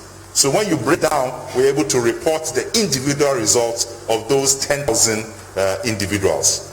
The retesting, for people to recover, the Ghana Health Service protocol is that you must have 2 consecutive negative PCR results. So, of course, those who were detected at the beginning of this outbreak are those who have achieved 4 consecutive test results over a period of, say, 3 weeks. If for some people the virus is cleared early, then they will probably have 3 PCR results. But those counts for the repeats, for the retests of people who are positive is in separate database. It is not counted amongst those who we are screening for the first time. And as I said, even if you add them, for what we have now, for the close to 80,000 individuals who have been tested, that will be just 480 test results. That is insignificant. Now, I think that we will be looking at how we can improve this process. There have been some delays, and we apologize for that. Those have been due to circumstances beyond our control. I think one other issue that I'm very proud of my colleagues that we'll be able to do is, I've seen one report questioning how we were even able to conduct these tests with what reagents and what resources, because the airports are closed, there's no passenger airplane. There are cargo planes. FedEx, DHL have done quite well, and we have received resources through these particular airlines. Also, don't forget, we are research institutions.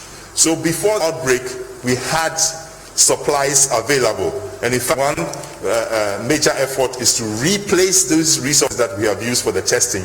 And therefore, that question about the policy is something that is strongly being considered, both by the Ministry of Science and Technology, also the Ministry of Health, and by the Ministry of Education. And the policy is being put forward so that these research institutions get an annual budget line to enable us to provide, quality work towards medical and public health in Ghana. Colleagues, we're going to take a final batch of questions and wrap up after this. There are a number of other briefs we have for you: agriculture, trade, a few others. But today we wanted to dedicate time and attention to deal with questions about the science and the data. If there are any questions, we would like to take them. If not, we'll be wrapping up shortly after a few closing remarks. Okay, so distinguished guests, ladies and gentlemen, as we said from the beginning, it is fair to raise questions about the data and the science. And even for the academics, they believe in preview. And so it is fair to raise legitimate questions about the data and the science. And we're happy to bring the professors of virology and epidemiology and etc. to come and answer those genuine questions.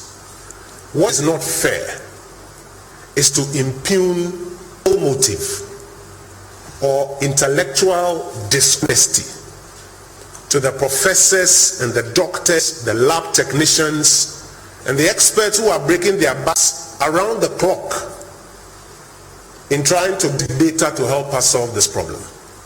That one is not fair to them.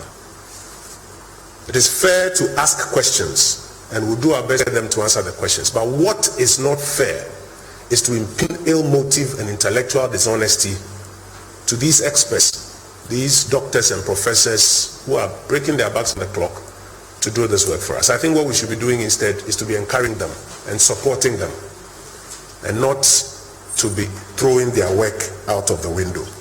A last comment on opinions. We continue to encourage our colleagues in the media to help us report the fact and to raise the questions. That's all fair. When it comes to opinions, there are experts. We the lawyers will tell you that when you go to court, it's anybody who professes an opinion. Expert opinion on ballistics. If it's about rocket science or whatever, you bring an expert in that area. We want to encourage us in the media that when it comes to opinions, let's get the experts in these areas to give opinions. You report the facts, you raise the questions, and let the experts do the opinions. One repeat point that this is not the time to encourage politicians and commentators, I mean social commentators, to be out there putting out opinions which, as you check, sometimes are not informed by the kind of expertise that is required. We do ourselves a disservice as a country. So one employer in the media, there are a lot of these experts out there, they are dies. The Ghana Medical Association has provided a bit more of this. As for the experts, they have their own conversation. I'm sure you heard him distinguishing between bar graph and line graph and why they should. They can have that conversation. But let us not, we those who don't understand these things now, to be preferring to put out opinions, sharing them, confusing the public. We need the public to follow what the scientists and the experts are saying. And so we impute. Let me say that briefly in Twi. I think the colleagues from UTV are asking me to say it in Twi. The Aya can say, who are saying Bisebia, or the house will be bisa about data and science now. Wama Esia Abodiamunya and Sapehunim Diano. Who are question Bia, Yesra Utumi Bisa. Ye the Omba Bamba Biano, Nya data, no the whole West Africa and Africa, Omudia Kutni. Our viral research mo ti o question a legitimate ubisa yes and for your human say you be reported the SC you say ye kohwebeka for the ayehu na ye ka question bi o ho aye bisa na ya eni say ye ne say ye betena ba bi na ya ka na yesusu say they are experts ni di omnim de no omu di tro intellectual dishonesty. And yes, ye bo omo adwuma ne omani na krampo ase. Obi brim nyina obi abu omaji omudi. So wo to studio na say wo keka nsem be suggest they are being intellectually dishonest. Sabe Ghana nyina na wo boy form. Anas ebia de omo ye no omo boapa no omo ka bibia enye no kore. Enye sensu adwuma no. We don't need to do that. Eba no dwinkyere a adwinkyere opinion mema dwin ebu sam pempen so ya ye wo mo a wonim die e wasem bi mo akyra dwen doctor for no kra ye gumu ho ye wo mo ye se wo ye infectious disease specialist be epidemiologist obi ho ye dompe doctor obi ho ye nipa adwen ho doctor enti say pandemic ana say yare atese wo wiase afa na nyina na yare atese wo Ghana epidemic ho asema na ye kasenia omo ye adwuma wo laba ye sere mo nyado ye so obi a sorry ye no say okay na mesome kire madwen ye yes ye nuano ma tifia ye pese omo ti ase agidi boa ye ma ye nante kwan paso no obeka say ade no kra mpo se mete say you can reduce say nyampanti minti na senture adwuma no ye nye ne ye ti be sere mo ye nka dia ye hu ko bi o wa ye mbisa ko sa no ne ba na dwen kire a ye mfa effort no. Yes, I bring the politician for any social commentators. Mom so many bibia ba bibia. Yes, I bring a frefro. Tebesremo. Semuma mpenifon. The other virologists, epidemiologists, etc. Put me from cramponi or money we mudin komo. Now I know abua on komana kweche. Colleagues who want to end it here. We're very grateful for your time. We believe we'll have one more briefing before the week is over. Thank you so much for your time.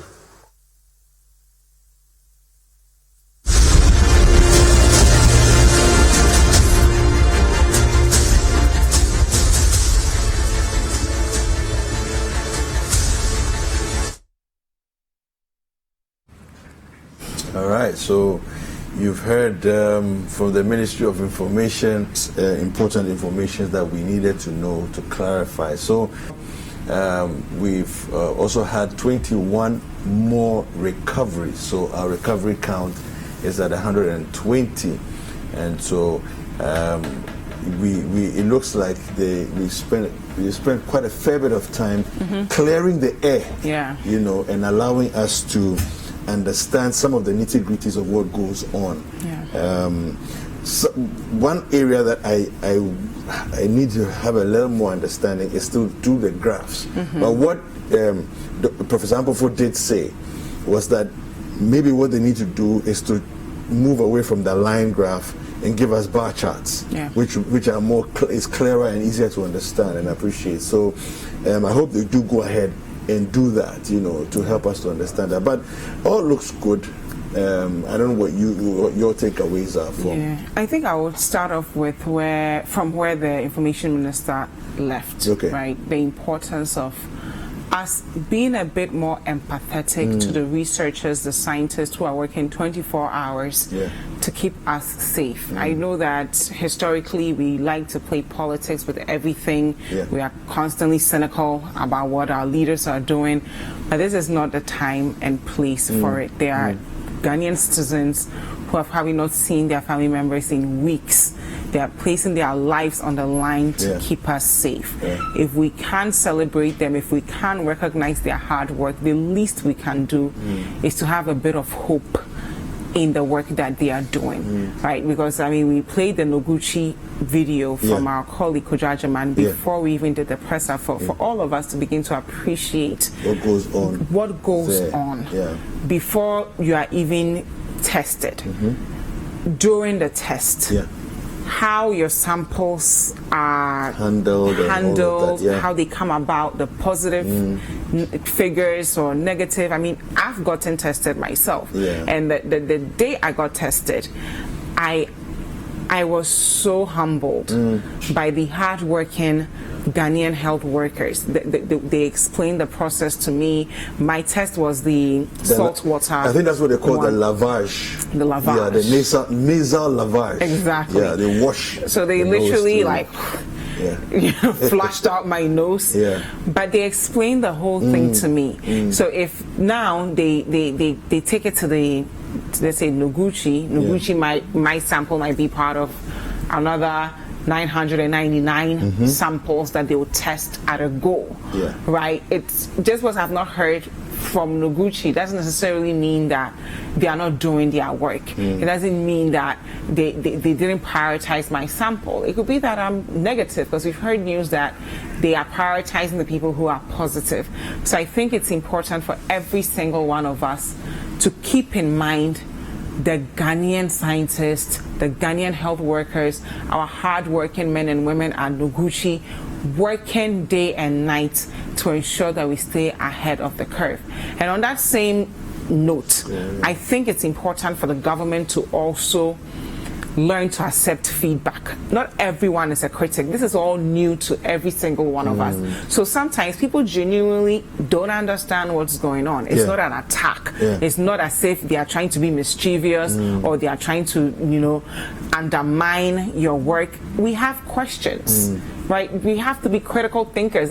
Our lives are on the line. We can't just take everything blindly and just go to sleep. So if someone has questions, it doesn't mean that they are attacking the people who are working. And yes, we might not all be researchers, we might not all be scientists, but we are all captains of our lives. So we have a right to ask questions. And I personally listened to the Deputy Minister of Information, Pius Enam Hajide, on Eyewitness News yesterday, and I did not like his response to the professors, what Professor Kosa said on point of view. Because if you yourself are not an expert, perhaps you should leave it to the folks at Noguchi to come answer for themselves. But for you to make the assumptions that he's a victim of fake news, that also does not help in engaging one another strategically and not destructively. I think one of the things that Prof. William Ampofo did for me that helped with clarification is the conversation that had gone on about how was it possible, if you can only do 1,000 rounds of testing a day, how is it possible for you to hit 60,000, in 60,000 plus in this space of time? And then he explained it. He said this is a technique that they've used since, I think he mentioned 1945. I stand to be corrected if that's not exactly right, but since 1945, it's a technique they've been using where when you have every round, so he said if you have 1,000 samples to test, you do it in 100 rounds. Do you see? So it doesn't take 1,000 rounds to do it because you're doing 10 at a time, 10 at a go. So literally, if you have 60,000 samples to test, you're doing it divided by 10 because there are 10 going in the machine every round, so literally you're doing 6,000 rounds to get your 60,000, so that's, for me, I think that brought a lot of clarity and helps us to understand that the effort that is being put into all of this, it's not child's play. They know what they're doing, and they're doing a very good job of it. And for me, that's very impressive.